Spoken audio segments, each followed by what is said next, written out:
अध्याय 351। डूडियन ने एक तीर निकाला और कीड़े के करीब चला गया। उन्होंने उसका स्वरूप देखा जो पहले वाले जैसा ही था। उसने अपनी जेब से एक जार निकाला और कीड़ा पकड़ लिया। डूडियन ने जार खोला और परजीवी कीड़ा को उसमें फेंक दिया। ये फिल्टर्ड पीने के पानी से भरा हुआ था जिसे उसने पहले से तैयार किया था। खून के धब्बों से पूरी बोतल लाल हो गई। डूडियन ने जार को हिलाया और उसे खोला। उसने अपनी उंगली काटी और खून की कुछ बूंदें जार के किनारे पर बहा दीं। एक क्षण भी नहीं लगा जब परजीवी आत्मा कीड़ा धीरे धीरे रक्त की बूंदों की दिशा में बाहर निकल गया। डूडियन ने इसे अपनी उंगलियों से पकड़ लिया। जब उसने अपनी कील उसकी हथेली में घुसाने की कोशिश की तो उसने भयंकर संघर्ष किया। हालांकि उसके हमलों से कोई दर्द नहीं बल्कि गूंगा एहसास हो रहा था। डूडियन ने वह सिरिंज निकाली जो उसने पहले से तैयार की थी। उसने अपनी सुई को परजीवी आत्मा कीड़े पर जोर से धकेल दिया। परजीवी आत्मा कीड़ा घबराहट में हिंसक रूप से संघर्ष करने लगा। डूडियन ने धातु के हैंडल को धक्का दिया और उसे पीछे खींच लिया। परजीवी सोल वर्म के भीतर रक्त की आखिरी बूंद को सिरिंज में खींचा गया। वह गहरे लाल रंग के बलगम से भरा हुआ था। डूडियन ने अपनी छाती पर स्प्लिटर के जादुई निशानों में सुई घोंप दी। जादू का निशान कठिन था इसलिए वह कुछ वार के बाद कुछ मिलीमीटर तक घुस सकता था।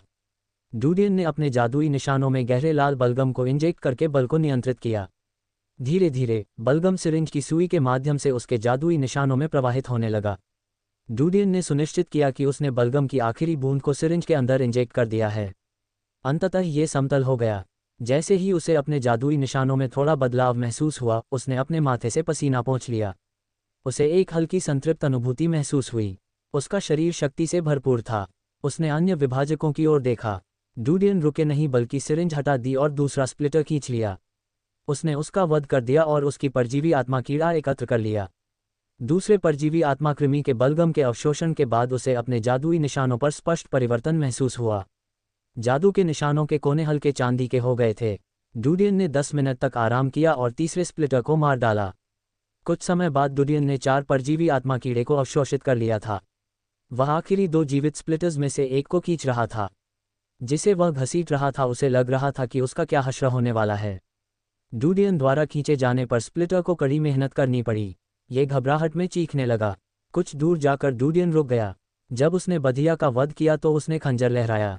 एक लाल धब्बा निकल गया। इससे गर्मी निकल रही थी। डूडियन नीचे बैठ गया और अपना ध्यान आकर्षित करने के लिए तीर का इस्तेमाल किया। उसने उसे जार में डाला, धोया और बाहर निकाला। बाद में उन्होंने परजीवी सोल वर्म का खून बलगम निकालने के लिए सिरिंज का इस्तेमाल किया। 5वां, डूडियन ने परजीवी सोल वर्म को देखा जो सिरिंज का हैंडल खींचते समय संघर्ष कर रहा था। उसके दिल में कुछ तनाव और बड़ी उम्मीदें थीं। हालांकि 5 स्प्लिटर्स का उपयोग करने से देवीकरण में 100% सफलता नहीं मिलने वाली थी, इसलिए उन्होंने छठा स्प्लिटर्स भी तैयार कर लिया था। यदि छठा प्रयास विफल रहा तो वह स्प्लिटी का उपयोग करने जा रहा था जो विशाल दीवार के अंदर था। ड्रैगन परिवार कबीले की लड़की के अनुसार 7 परजीवी कीड़ों का उपयोग करने से सफल देवीकरण की 70% संभावना होगी। ये पहले से ही बहुत अधिक संभावना है। डूडियन उनमें से 7 का उपयोग करने के लिए तैयार था लेकिन उसे अभी भी 5 प्रयासों के बाद सफलता मिलने की उम्मीद थी। उसे उम्मीद थी कि उसकी किस्मत उससे मुंह नहीं मोड़ेगी। उसने मन ही मन प्रार्थना की। हालांकि प्रार्थना का कोई मतलब या लक्ष्य नहीं था, यह एक छिपी हुई प्रवृत्ति की तरह थी जो उसके जीन में कोडित थी। डूडियन ने एक गहरी सांस ली और सुई को जादू के निशानों के उस बिंदु पर इंगित किया जहां उसने पहले छेद किया था। उसने धीरे से सुई को अपने जादुई निशानों में धकेला और सिरिंज के हैंडल को दबाया। सिरिंज के अंदर का तरल सुई के साथ डूडियन के जादुई निशानों में घुस गया। सफलता, सफलता! डूडियन ने गुप्त रूप से प्रार्थना करते हुए अपने दांत भींच लिए। उसने हैंडल को अंत तक धकेला। उसने सिरिंज का वाल्व खोला और हैंडल हटा लिया। उसने एक बार फिर उसे नीचे धकेल दिया। बलगम के छोटे छोटे अवशेष दबाव के कारण बह गए और धीरे धीरे उसके जादुई निशानों में समा गए। डूडियन ने बार बार कई बार धक्का दिया जब तक कि कुछ भी नहीं बचा। उसने सिरिंज निकाली। जब उसने अपनी छाती पर जादुई निशानों को देखा तो उसके दिल को शांति मिली। 1 सेकंड, 2 सेकंड, समय बीतता गया। कुछ मिनटों के इंतजार के बाद भी जादू के निशान नहीं बदले। डूडियन का चेहरा बदसूरत हो गया क्योंकि उसने नहीं सोचा था कि इसका अंत उसकी बुरी किस्मत के साथ होगा। जब वह आखिरी स्प्लिटर के सामने खड़ा हुआ तो उसने अपने दांत भींच लिए। स्प्लिटर डर गया क्योंकि उसने डूडियन को अपनी ओर आते देखा। वह डर से भर गया क्योंकि उसने पीछे हटने के लिए अपने शरीर को मोड़ना शुरू कर दिया। यदि शिकारियों ने ऐसा दृश्य देखा तो उनके होश उड़ जाएंगे। एक प्रतिष्ठित पौराणिक राक्षस एक इंसान से डरता था। डूडियन उसे खंजर से मारने के लिए नीचे बैठ गया। हालांकि उसे अपने सीने से होते हुए शरीर तक एक अजीब सी अनुभूति महसूस हुई। ऐसा महसूस हो रहा था जैसे उसके पूरे शरीर पर असंख्य चींटियां रेंग रही हों। जो खुजली महसूस हुई वह असहनीय थी।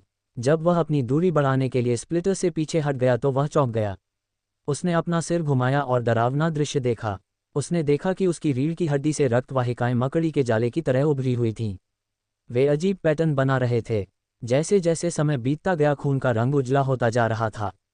इसके अलावा जैसे जैसे दर्द अधिक तीव्र होता गया उसके आंसू भी बहने लगे। जैसे जैसे समय बीतता है रक्त वाहिकाएं साफ हो जाती हैं। साथ ही त्वचा ऐसी उभरी हुई थी मानो फट गई हो। उसने अपने दांत भींच लिए क्योंकि वह दर्द को दूर करने के लिए दहाड़ना चाहता था। उसने देखा कि उनकी पीठ की त्वचा मृत होकर गिरने लगी है। उसे अपनी रीढ़ की हड्डी से एक अलग अनुभूति उभरती हुई महसूस हुई। ऐसा लगता है जैसे उनके शरीर से एक अलग अंग बना लिया गया हो। वह अपने शरीर में हो रहे अज्ञात परिवर्तनों के कारण भयभीत था। इससे वह दर्द भी भूल गया। वह एक बार फिर जांच करने के लिए मुड़ा। शव की चमड़ी फटकर नीचे गिर गई। उसकी पीठ पर पारदर्शी पंख थे। वे फड़फड़ाए और हल्की हवा चली।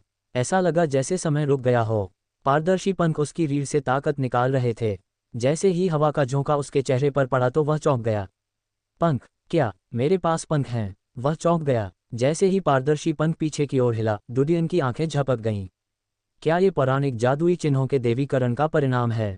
उसे याद आया कि स्प्लिटी ने उसे पकड़ने के लिए अपनी पीठ पर लगे छोटे पंखों का इस्तेमाल किया था। हालांकि उसके पंख उसके खोल के नीचे छिपे हुए थे, लेकिन उसका शरीर इतना बड़ा था कि उसके पंखों का इस्तेमाल उड़ने के लिए नहीं किया जा सकता था। ये कम गति पर फिसल सकता है या अपनी गति बढ़ाने और युद्धाभ्यास करने के लिए उनका उपयोग कर सकता है। हालांकि देवीकरण के बाद उसके पास उचित पंख थे, विभाजक के पंखों के समान। डुडियन ने उसकी रीढ़ की हड्डी के पारदर्शी पंखों को छुआ। उसे गर्मी महसूस हुई। इसके अलावा वे अत्यंत कठोर थे मानो पतली धातुएं हों। उसने उन्हें चिकोटी काटी और वह हिस्सा थोड़ा विकृत हो गया। हालांकि उस हिस्से को छोड़ देने के बाद इसे वापस इसकी मूल संरचना में बहाल कर दिया गया। डुडियन ने पारदर्शी पंखों को नियंत्रित करने की कोशिश की। उसे पता चला कि ऐसा लग रहा था मानो उसकी रीढ़ की हड्डी से दो भुजाएं बाहर निकल आई हों। पंख फड़फड़ाते हुए यह एक अद्भुत एहसास था। उसे अपनी बाहों से चलने वाली हवा का एहसास हुआ। उन्होंने उन्हें नियंत्रित किया और धीरे धीरे फ्लैप की आवृत्ति बढ़ा दी। जैसे ही उसका शरीर जमीन से हटाया गया उसका शरीर ऊपर तैरने लगा। डुडियन ने नीचे देखा तो देखा कि उसके पैर की उंगलियां जमीन से दर्जनों सेंटीमीटर दूर थीं। उसके हृदय से उत्साह फूट पड़ा। वह उड़ने में सक्षम था। वह उड़ सकता था। वह नीचे उतरा और एक एक करके प्रत्येक पंख को नियंत्रित करने का प्रयास किया। बायां वाला चला तो दायां वाला चला गया। उन्हें नियंत्रित करना बहुत स्वाभाविक लगा। डुडियन कुछ देर खेलने के बाद ठीक हो गए। हालांकि उसके दिल में यह अजीब भावना थी। वह नहीं जानता था कि स्थिति पर उत्साहित होना चाहिए या निराश होना चाहिए। इसमें कोई संदेह नहीं था कि पंख होने से उसे बहुत मदद मिली। वह हवाई श्रेष्ठता प्राप्त करने में सक्षम होगा, विशेषकर यदि उसने भूमि राक्षसों का शिकार किया हो। यह उसे अजेयता देने जैसा था। वह लंबे समय तक आक्रमण करता रह सकता था। हालांकि एक इंसान के रूप में कीड़ों जैसे पंखों का एक जोड़ा होने का क्या मतलब था? क्या वह अब भी इंसान था? डुडियन को पता था कि परजीवी आत्मा के कीड़ों ने उसकी ताकत तो बढ़ा दी, लेकिन प्रकृति और सार भी बदल दिया। कम से कम परिभाषा के अनुसार वह अब मानव नहीं था। शायद शिकारियों के बारे में अभिजात वर्ग की कहावत सच थी। शिकारी राक्षस हैं। सचमुच ऐसा ही था। परजीवी कीड़ों के अवशोषण के बाद कुछ शिकारियों की हथेलियां पंजे में बदल सकती हैं। कुछ की आंखों में बदलाव आया तो कुछ के दांत तेज हो गए। उनमें से कोई भी ऐसी विशेषता नहीं थी जो मनुष्यों से संबंधित थी। इसके अलावा लंबे समय तक शिकार और जीवन और मृत्यु की लड़ाई के बाद शिकारी और अधिक हिंसक हो गए। प्रवृत्तियां काफ़ी हद तक बदल जाएंगी। किसी बिंदु पर एक शिकारी होगा जो एक राक्षस से अलग नहीं होगा, लेकिन उनकी शक्ल होगी। ये सोचते ही उसके हृदय में हल्की उदासी छा गई। पंखों के कारण उसे जो उत्साह महसूस हुआ वह फीका पड़ गया। अपने पंखों को नियंत्रित करते हुए उसने आह भरी। इसके अलावा जब उसने पीछे मुड़कर देखा तो उसे अपनी पीठ पर कई खून के निशान दिखे। वह चौंक गया। उसने अपने पंखों को नियंत्रित किया और एक गैप बनाया। ऐसे पैटर्न थे जो खून के धब्बों की तरह दिखते थे। वे उसकी कमर से लेकर उसकी गर्दन तक फैले हुए थे। उसने अपना सिर झुकाया और अपनी कमर से लेकर बगल तक के पैटर्न को देखा। वह अपने पूरे शरीर पर खून के धब्बे देख सकता था। उसकी बाहों में, छाती में, टांगों में, हर जगह। जैसे ही उसका हृदय स्तब्ध हो गया उसकी पुतलियां सिकुड़ गईं। हालांकि उसके चेहरे की जांच करने के लिए कोई दर्पण नहीं था, फिर भी वह कल्पना कर सकता था कि खून के धब्बों के कारण उसकी शक्ल कितनी बदसूरत हो गई थी। ऐसे लुक के साथ तत्वों के मंदिर में कदम रखना उनके लिए असंभव होगा। उसने पहले जो यश अर्जित किया था वह एक क्षण में नष्ट हो जाएगा। केवल एक ही लेबल था जिसके द्वारा उसका मूल्यांकन किया जाएगा, राक्षस। वह उस प्रचार की कल्पना कर सकता है जो शत्रुतापूर्ण संघ द्वारा उस पर फेंका जाएगा। उसने अपने होंठ चबाए और अपनी मुट्ठियां भींच लीं। हालांकि उसने देखा कि हथेलियों को मुट्ठियों में भींचने से उसकी मुट्ठियों पर लगे खून के धब्बे दब गए थे। वह अपने बगल में रखे स्प्लिटर की जांच करने के लिए मुड़ा। उसके चेहरे का गुस्सा गायब हो गया। उसने देखा कि स्प्लिटर विभिन्न आकारों की असंख्य रक्तवाहिकाओं में लिपटा हुआ था। वे रक्तवाहिकाएं उन रक्तवाहिकाओं से कहीं अधिक बड़ी थीं जो उसने स्वयं देखी थीं। वह उनमें से कुछ रक्तवाहिकाओं में रक्त के प्रवाह को भी देख सकता था। डुडियन एक और संभावना के बारे में सोचकर चौंक गया। उसने उस स्प्लिटर को देखा जिसे उसने हाल ही में मारा था। इसका शरीर भी रक्तवाहिकाओं में लिपटा हुआ था, लेकिन रंग बहुत हल्का था। उसके चेहरे पर एक कुटिल मुस्कान थी। दरअसल ऐसा नहीं था कि उनका शरीर बदल गया था, यह उसकी अपनी आंखें थीं जो विकसित हुईं। देवत्व के कारण उनकी आंखें एक बार फिर विकसित हो गई लगती हैं। डाक और थमल दृष्टि के अलावा अब वह जीवित प्राणियों की रक्तवाहिकाओं को भी देखने में सक्षम था। डुडियन ने अपनी छाती की ओर देखते हुए अपना सिर झुका लिया। उसने रक्तवाहिकाएं और अपना हृदय देखा। वह चमकीला लाल था, लगातार धड़कता था और उसके शरीर में रक्त पंप करता था। डुडियन को राहत मिली। उसकी पीठ के पंखों ने उसकी कल्पना को यह सोचने के लिए प्रेरित किया था कि उसका शरीर भी बदल गया है। वह एक पल के लिए भी शांत नहीं रह सका और खुद को डरा दिया। उसने धीरे से सूंघा और अन्य क्षमताओं का परीक्षण किया। उन्हें पता चला कि उनकी सूंघने और सुनने की क्षमता विकसित नहीं हुई थी, लेकिन उनका दायरा बढ़ गया था। ये पिछली सीमा से लगभग 2 गुना था। यह एक भयानक परिणाम था। अध्याय 352। डुडियन ने जमीन पर पड़ी चीज़ों को साफ किया और शिकारी कवच को करीने से पहना। अब उसके पास जुरांजी के जादू के निशानों का असाधारण प्रतिरोध नहीं था, इसलिए वह राक्षस की सड़ती लाशों में निहित विकिरण, बारिश और बैक्टीरिया से प्रभावित हो सकता था। ये सब उसके शरीर को नुकसान पहुंचा सकता है। वह नहीं जानता था कि विभाजक के जादुई निशानों ने उसके प्रतिरोध में सुधार किया है या नहीं। उसे जांचने के लिए वापस दीवार के पास जाना पड़ा। वह इस वक्त जोखिम नहीं उठा सकते थे। चीख! कोने पर पड़ा स्प्लिटर डर के मारे चिल्लाया क्योंकि उसने अपना शरीर सिकोड़ लिया था। डुडियन ने उसे देखते ही फुसफुसाया, डरो मत, तुम बच गए। चूंकि वह देवीकरण से गुजर चुका था, इसलिए इसे मारने की कोई जरूरत नहीं थी। 2 विकल्प थे। पहला ये कि स्प्लिटर के परजीवी कीड़े को बेच दिया जाए और दूसरा विकल्प ये था कि इसे उस व्यक्ति को दे दिया जाए जिस पर उसे भरोसा था। फिलहाल उन्होंने कुछ भी करने की योजना नहीं बनाई और कुछ समय के लिए इसे टाल दिया। डुडियन गुफा से बाहर चला गया और अंतर को बंद कर दिया। उसे अपने चेहरे पर ताज़ी हवा बहती हुई महसूस हुई। उसने हल्की सांस ली। उन्होंने गणना की कि राक्षस कुछ समय बाद इस क्षेत्र में चले जाएंगे क्योंकि वयस्क विच्छेदक अब आसपास नहीं था। लेकिन इन राक्षसों के लिए स्प्लिटर के घोंसले में प्रवेश करना बहुत मुश्किल होगा। इसके अलावा भले ही युवा स्प्लिटर विकास की अवधि में था, लेकिन ये 40 के स्तर तक पहुंच गया था। हालांकि इसमें कोई हंसिया या पंजे नहीं थे, लेकिन यह अपने तेज दांतों से अधिकांश राक्षसों को फाड़ने के लिए पर्याप्त मजबूत था। डुडियन ने गुफा के चारों ओर नजर दौड़ाई। उसने देखा कि लगभग कुछ 100 मीटर दूर झाड़ियों से हल्की लाल गर्मी निकल रही है। ये जंगल का सबसे आम राक्षस होना चाहिए। उसने अपनी आंखें पीछे हटा लीं और मुंह फेर लिया। वाह! डुडियन भागते समय आश्चर्यचकित रह गया। उसकी गति उसकी कल्पना से कहीं अधिक तेज थी। हवा उसके कानों के पास से सीटी बजा रही थी और उसे ऐसा महसूस हो रहा था जैसे वह उड़ रहा हो। वह अचानक रुक गया और उसके शरीर ने बिना हिलाए मजबूती से ब्रेक लगा दिया। डुडियन ने उसके हाथ और पैर की जांच की। क्या देवता बनने के बाद उसका शरीर एक वरिष्ठ शिकारी के रूप में विकसित हुआ? हालांकि उसे याद आया कि ड्रैगन गर्ल ने उससे कहा था कि देवता बनने के बाद उसके संविधान में सुधार नहीं होगा। ये स्पष्ट है कि केवल शीर्ष वरिष्ठ शिकारी ही ऐसी गति प्राप्त कर सकते हैं। डुडियन भागा। उसने जो भी कदम उठाया, उसका शरीर 4 या 5 मीटर दूर चला गया। वह जिज्ञासा से बाहर निकलने की कोशिश करने से खुद को नहीं रोक सका। उसे आश्चर्य हुआ क्योंकि वह 7 या 8 मीटर तक छलांग लगा सकता था। इसका मतलब था 2 मंजिला छलांग। उतरते समय डुडियन के घुटने थोड़े मुड़े हुए थे। उसकी लैंडिंग के लिए कोई दर्द या अतिरिक्त प्रयास नहीं किया गया। वह अत्यंत आश्चर्यचकित हुआ। उसने ग्वेनेथ या सगे में ऐसी कूदने की शक्ति या ऐसी गति नहीं देखी थी। हालांकि उनके शरीर पर कीलें ठोक दी गई थीं, लेकिन संकट के समय उनके शरीर अपनी सीमाएं तोड़ देते थे।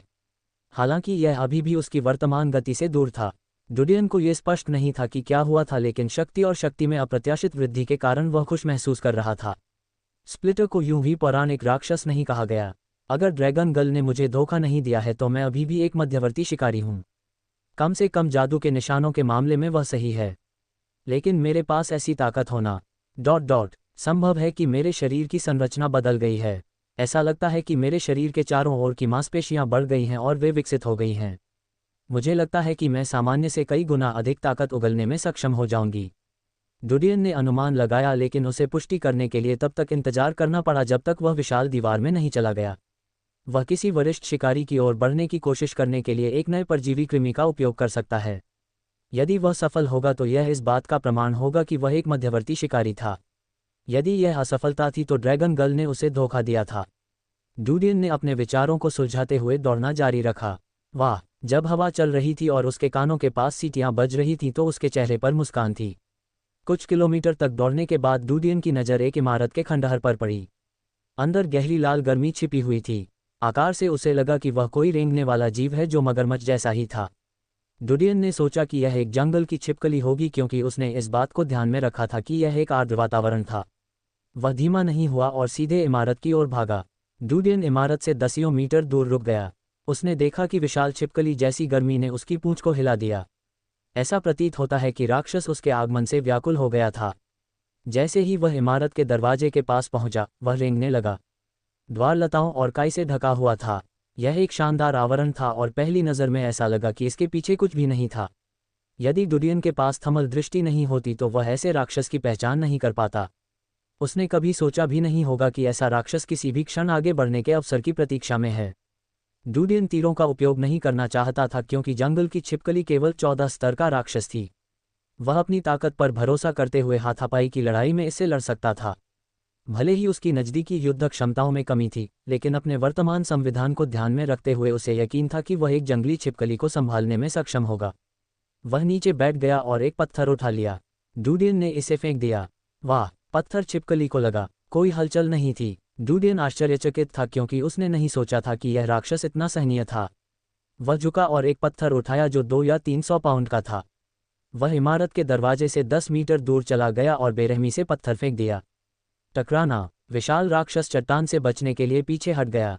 हालांकि मानो वह एक झुका हुआ बाघ था जो अपने शिकार की प्रतीक्षा कर रहा था। अगले ही पल वह लताओं और घास फूस का आश्रय तोड़कर डुडियन की ओर दौड़ पड़ा। जैसे ही डुडियन ने राक्षस की शक्ल देखी तो वह चौंक गया। यह कोई जंगली छिपकली नहीं बल्कि तलवार पूंछ वाला चट्टानी मगरमच्छ था। एक स्तर 26 राक्षस। दौड़ना! उसके मन में पहला विचार जो आया वह पीछे हटने का था। मूल रूप से उसने ग्लेन के साथ काले बुनकरों का शिकार किया था और वह जानता था कि ऐसा राक्षस कितना खतरनाक था। उसके एक मध्यवर्ती शिकारी होने का तो जिक्र ही नहीं किया गया, लेकिन इसके अलावा वह एक करीबी लड़ाकू नौसिखिया भी था। उसके पास मौका नहीं था। वाह! वह मुड़ा और अपनी जान बचाने के लिए भागा। टकराना! टकराना! टकराना! तलवारधारी चट्टानी मगरमच्छ तेजी से उसके पीछे भागा, क्योंकि उसकी गति के कारण भूकंप जैसी आवाज़ें गूंज रही थीं। हालांकि आवाज़ें दूर दूर तक गूंजती रहीं। डुडियन ने पीछे मुड़कर देखा कि उनके बीच 100 मीटर की दूरी थी। उसने देखा कि तलवारधारी चट्टानी मगरमच्छ अभी भी उसका पीछा कर रहा है, इसलिए उसने अपनी गति धीमी कर दी। लेकिन वह फिर भी आगे दौड़ता रहा और आसानी से उनके बीच की जगह को नियंत्रित कर लिया। कुछ किलोमीटर के बाद एक उत्सुकता महसूस हुई जो धीरे धीरे डुडियन के दिल में प्रकट हुई। ऐसा लगता है कि स्तर 26 का राक्षस उतना भयानक नहीं था जितना उसने सोचा था। यदि वह जवाबी कार्रवाई करता तो शायद वह भी इसके खिलाफ पूरी तरह से निराश नहीं होता। वह धीमा हुआ, अपना खंजर निकाला, पीछे मुड़ा और उस पर झपटा। गर्जन! तलवारधारी चट्टानी मगरमच्छ क्रोध से दहाड़ने लगा, क्योंकि उसने देखा कि शिकार उसकी ओर भाग रहा है। डुडियन तैयार था, क्योंकि उसके शरीर ने अचानक करवट ली और राक्षस के पास से फिसल गया। उसी क्षण उसने उसके जबड़े के किनारे पर खंजर से जोरदार वार किया। कश! खंजर जबड़े की दरारों में घुस गया, जिसमें बहुत सारी रक्त वाहिकाएं थीं और उन्हें काट दिया। डुडियन ने पीछे हटते ही खंजर वापस खींच लिया। उसे पता चला कि खंजर की नोक मुड़ी हुई थी। डुडियन हैरान रह गया। वह नहीं जानता था कि उसमें साहस कहाँ से आया, लेकिन उसने अपनी हथेली का उपयोग तलवार पूंछ वाले चट्टानी मगरमच्छ के तराजू को पकड़ने के लिए किया। गर्जन! राक्षस गुस्से में दहाड़ने लगा और डुडियन को काटने के लिए अपना सिर घुमा लिया। हालांकि इसका सिर केवल 90 डिग्री तक ही घूम सका और यह डुडियन तक नहीं पहुंच सका। डुडियन के नाखून उसकी पीठ पर ऐसे चिपके हुए थे मानो वे धातु की कीलें हों। मगरमच्छ की भूरी परत चट्टान के बराबर थी। यही एक कारण था कि इसे चट्टानी मगरमच्छ कहा जाता था। लेकिन उस पर डुडियन के नाखूनों ने उसके तराजू को छेद कर दिया था। डुडियन ने अपनी मुट्ठी उठाई और उसके सिर पर मुक्का मारा। टकराना! तलवार से पूंछ वाले चट्टानी मगरमच्छ का सिर जोर से जमीन पर पटक दिया गया। डुडियन ने मौके का फायदा उठाया और एक बार फिर जोरदार प्रहार किया। टकराना! एक बार फिर तलवार पूंछ वाले चट्टानी मगरमच्छ का जबड़ा जमीन पर गिर गया। डुडियन ने राक्षस पर बार बार हथौड़े से प्रहार किया। मगरमच्छ ने दर्द के कारण अपने शरीर को पागलों की तरह मोड़ लिया और आखिरकार डुडियन को फेंक दिया। डुडियन जमीन पर उतरा और दौड़कर आगे निकल गया। ऐसा लग रहा था कि मगरमच्छ कमजोर हो गया है क्योंकि वह धीरे धीरे काम कर रहा था। डुडियन ने अपना खंजर लहराया और उसकी आंखों में घोंप दिया। उसने एक बड़ा छेद किया और उसके सिर पर कूद गया। उसने उसके ऊपरी जबड़े को रौंद डाला और उसकी दूसरी आंख पर बेरहमी से खंजर घोंप दिया। तलवार पूंछ वाले चट्टानी मगरमच्छ से कोई आवाज नहीं आ रही थी क्योंकि उसका शरीर खून से लथपथ पड़ा था। डुडियन मगरमच्छ के ऊपर बैठकर धीरे धीरे सांस ले रहा था। वह उत्साहित था क्योंकि वह अपने हाथों से 26 स्तर के राक्षस को मारने में सक्षम था। यहाँ तक कि अनुभवी वरिष्ठ शिकारियों को भी अकेले ऐसा कार्य पूरा करने में कठिनाई हो रही होगी। उन्हें उन जालों पर भरोसा करना पड़ा जो उन्होंने पहले से बनाए थे और ऐसे राक्षस को मारने के लिए भूगोल का अपने लाभ के लिए उपयोग करना था। हालांकि वह मैदानी इलाकों में था और उसने कार्य को पूरा करने के लिए अपनी गति और ताकत पर भरोसा किया। डुडियन ने किसी बाहरी कारक का उपयोग नहीं किया। मेरी ताकत और गति के साथ साथ मेरे शरीर की प्रतिक्रियाओं का समय शीर्ष वरिष्ठ शिकारियों के बराबर होना चाहिए। अगर मैं धनुष और तीर का उपयोग करता तो मैं बिना किसी प्रयास के राक्षस को मार डालता। डुडियन उत्साहित था। वह वरिष्ठ शिकारी स्तर तक पहुंचने के लिए अन्य जादुई निशान खरीदने और उन्हें पोषक तत्वों के रूप में उपयोग करने की योजना बना रहा था। यह उनके अगले संयंत्र का एक महत्वपूर्ण हिस्सा था।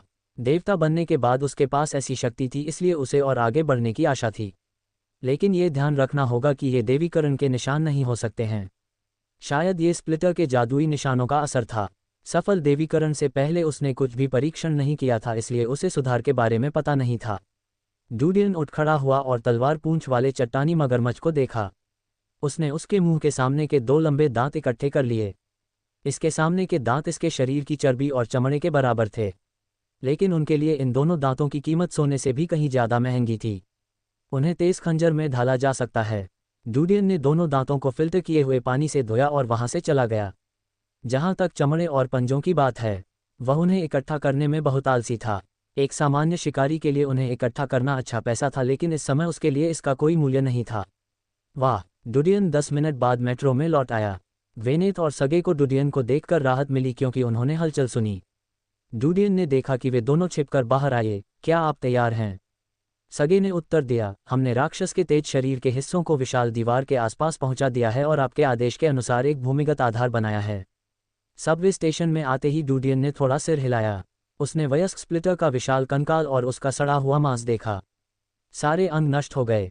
चल दर! डुडियन ने बढ़त बनाई। सगे और ग्वेनेथ उसके पीछे चले गए। पलक झपकते ही वे गलियारे के सामने खड़े थे। सगे विशाल दरवाज़ा खोलने ही वाला था क्योंकि वह डुडियन के आदेशों को सुनने में बहुत आलसी था। उसने डुडियन का आदेश सुना, रुको।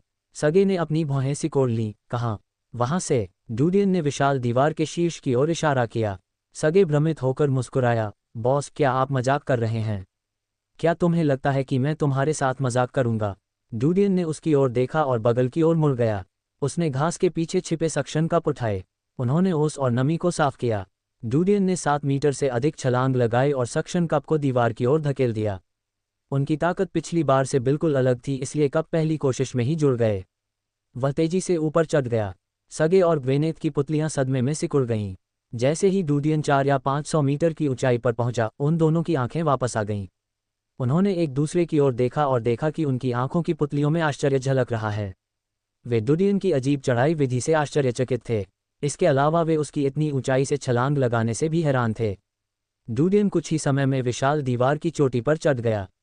जिस स्थान पर वह चढ़ा था, उससे कुछ ही दूरी पर उसे जमीन पर शेष शार्क भाले और रस्सी मिली। उसने सगे और ग्वेनेथ को खींचने के लिए रस्सी फेंकी। दीवार के शीर्ष पर पहुंचने के बाद उनके चेहरे डर से सफ़ेद हो गए थे। हालांकि उनके पास खतरनाक अनुभव थे, फिर भी वे इतनी ऊंचाई पर कभी नहीं गए। ये पहली बार राक्षस का सामना करने के अनुभव जैसा था। आप एक रेंगने वाले की तरह थे। अपने माथे से पसीना पोंछते हुए सगे व्यंग्यपूर्वक मुस्कुराया। डुडियन मंद मंद मुस्कुराया। क्रॉलर एक राक्षस होना चाहिए जो विशाल दीवार पर चढ़ सकता है। उसने रस्सी खींची और विशाल दीवार के दूसरी ओर फेंक दी। सगे और ग्वेनेथ सबसे पहले नीचे गए जबकि वह सबसे बाद में गए। जब वह जमीन से 2 या 300 मीटर दूर था, डुडियन ने रस्सी छोड़ दी। वह विशाल दीवार पर लगे लकड़ी के तख्ते पर गिर गया। ये दीवार की मरम्मत के लिए बनाया गया चबूतरा था। जमीन से ऊंचाई लगभग 300 मीटर थी और ये परियोजना बहुत विशाल मानी जा सकती है। अध्याय 353। वाह वाह वाह! डुडियन, ग्वेनेथ और सगे ने रखरखाव के लिए बनाए गए फ्रेमों का उपयोग जल्दी से जमीन पर जाने के लिए किया। वे जंगल में बंदरों की तरह थे जो पेड़ की एक शाखा से दूसरी शाखा पर कूदते थे। वे खरपतवार के ऊपर उतरे। युवा गुरु, हम सीधे मार्ग से बाहर क्यों नहीं आए? सगे ने जमीन पर बैठते हुए पूछा। डूडियन आसपास का निरीक्षण कर रहा था और उसने उदासीनता से उत्तर दिया, क्या तुमने इतने लंबे समय तक जेल में रहने के बाद अपने मस्तिष्क का उपयोग करना नहीं सीखा? अभी हम जेल में नहीं हैं। उस जगह की निगरानी की जा रही है। क्या वह जेल से अलग है? ग्वेनेथ फुसफुसाए, मास्टर, क्या प्रवेश द्वार पर कोई हमारी गतिविधि पर नजर रख रहा है? क्या यह आपका दुश्मन है? सिर्फ दुश्मन ही नहीं बल्कि वे लोग भी जो हमारी परवाह करते हैं। डूडियन ने उसकी ओर देखा। मैंने पहले ही तुम्हें वापस आने से मना कर दिया था, इसलिए हमने विशाल दीवार से संपर्क काट दिया। यदि तुम मेरे दुश्मन होते और मेरे बारे में जानकारी नहीं रखते तो क्या तुम किसी भी समय मुझ पर हमला कर पाओगे? क्या तुम मेरे हमलों के लिए तैयार रहोगे? सगे ने सिर हिलाया। मुझे मिल गया। अच्छा। डूडियन ने उसकी ओर देखा। वह पलटा और एक पल के लिए देखा। आसपास कोई नहीं था, इसलिए वह झुक गया और आगे की ओर भागा। बाकी दोनों भी उसी तरह उसके पीछे पीछे चले। डूडियन, ग्वेनेथ और सगे आधे घंटे के बाद होली चर्च द्वारा नियंत्रित किले में आए। आसपास रोशनी के शूरवीरों की कई टीमें थीं। वे आसपास भ्रमण और गश्त कर रहे थे। इसके अलावा करीब 2 किलोमीटर आगे एक जानवर था। चूंकि यह किले के करीब छिपा हुआ था इसलिए इसका आकार मानवाकार था।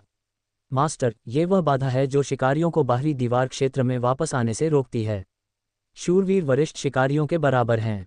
उनके पास से गुजरना इतना आसान नहीं होगा। जैसा कि उन्होंने कहा। सगे ने किले और बैरियर को देखा। ग्वेनेथ ने डूडियन की ओर देखा। उसका चेहरा शांत रहा, इसलिए वह उसकी मनोदशा को नहीं समझ सकी। डूडियन ने बैरियर के ऊपर आसमान की ओर देखा। उसकी आंखें चमक उठीं और मुंह मुस्कुराने लगा। वह ग्वेनेथ और सगे की ओर मुड़ा। क्या आप उन्हें मारने और बाधा पार करने के इच्छुक हैं? उसने सहज स्वर में कहा, जैसे वह दोनों को साथ में देने के लिए कह रहा हो। सगे और ग्वेनेथ किशोरी के मुस्कुराते चेहरे को देखकर दंग रह गए। सगे ने जवाब देते हुए मोर्चा संभाला, उन्हें मार डालो। क्या आप निश्चित हैं? क्या तुम में हिम्मत है? सगे की भौहें सिकुड़ गईं। इस दुनिया में ऐसा कुछ भी नहीं है जिसकी मैं हिम्मत न करूं। ग्वेनेथ, तुम्हारे बारे में क्या? डूडियन वापस किले की ओर मुड़ गया। हवा उन झाड़ियों पर बह गई जिनमें वे छिपे हुए थे। उसने अपना धनुष अपनी पीठ से हटा दिया और सामने की ओर देखा। हमले के लिए तैयार हो जाओ। क्या तुम्हें यकीन है? मुझे ये पसंद है। सगे ने उसके होंठ चाटे। जब उसने अपना भाला कस लिया तो उसकी आंखों में उत्साह की झलक दिखी। ग्वेनेथ ने चुपचाप अपनी कमर से 2 तलवारें निकाल लीं। वाह! डूडियन बाहर निकल गया। ग्वेनेथ और सगे उसके पीछे चले गए। तीनों बैरियर के पास पहुंचे। किले के ऊपर संतरी की दृष्टि रेखा में 3 काले धब्बे दिखाई दिए। उसने दूरबीन निकाली और देखा कि यह कोई भ्रम नहीं बल्कि असली लोग थे। तीनों आकृतियां तेज गति से किले की ओर आ रही थीं। इसके अलावा उनके पास हथियार भी थे। दुश्मन! संतरी चौंका। वह तुरंत प्रतिक्रिया करते हुए वापस लौटा और अलार्म बजाया। पाउंड! किले के चारों ओर अलार्म गूंज उठा। अलार्म से बैरक में मौजूद लोग, गश्ती दल और आसपास छिपे जानवर सतर्क हो गए। शूरवीर किले की ओर एकत्र हुए। वाह! एक काला और नीला तीर चला गया और संतरी की गर्दन में जा लगा। तीर की ताकत इतनी तेज थी कि उसने संतरी के शरीर को जमीन से खींच लिया और उसके शरीर को घंटाघर के लकड़ी के खंभे पर कीलों से ठोक दिया। डूडियन ने कई बार तीर चलाए क्योंकि बैरियर तक पहुंचने में अभी भी 100 मीटर का समय बाकी था। उन्हें दीवार तक पहुंचने में देर नहीं लगी। उसने अचानक अपने पैर उठाए और दीवार पर चढ़ने के लिए भगदड़ मच गई। उसके पैर ईंटों को छूते थे और उसके शरीर को ऊपर ले जाते थे।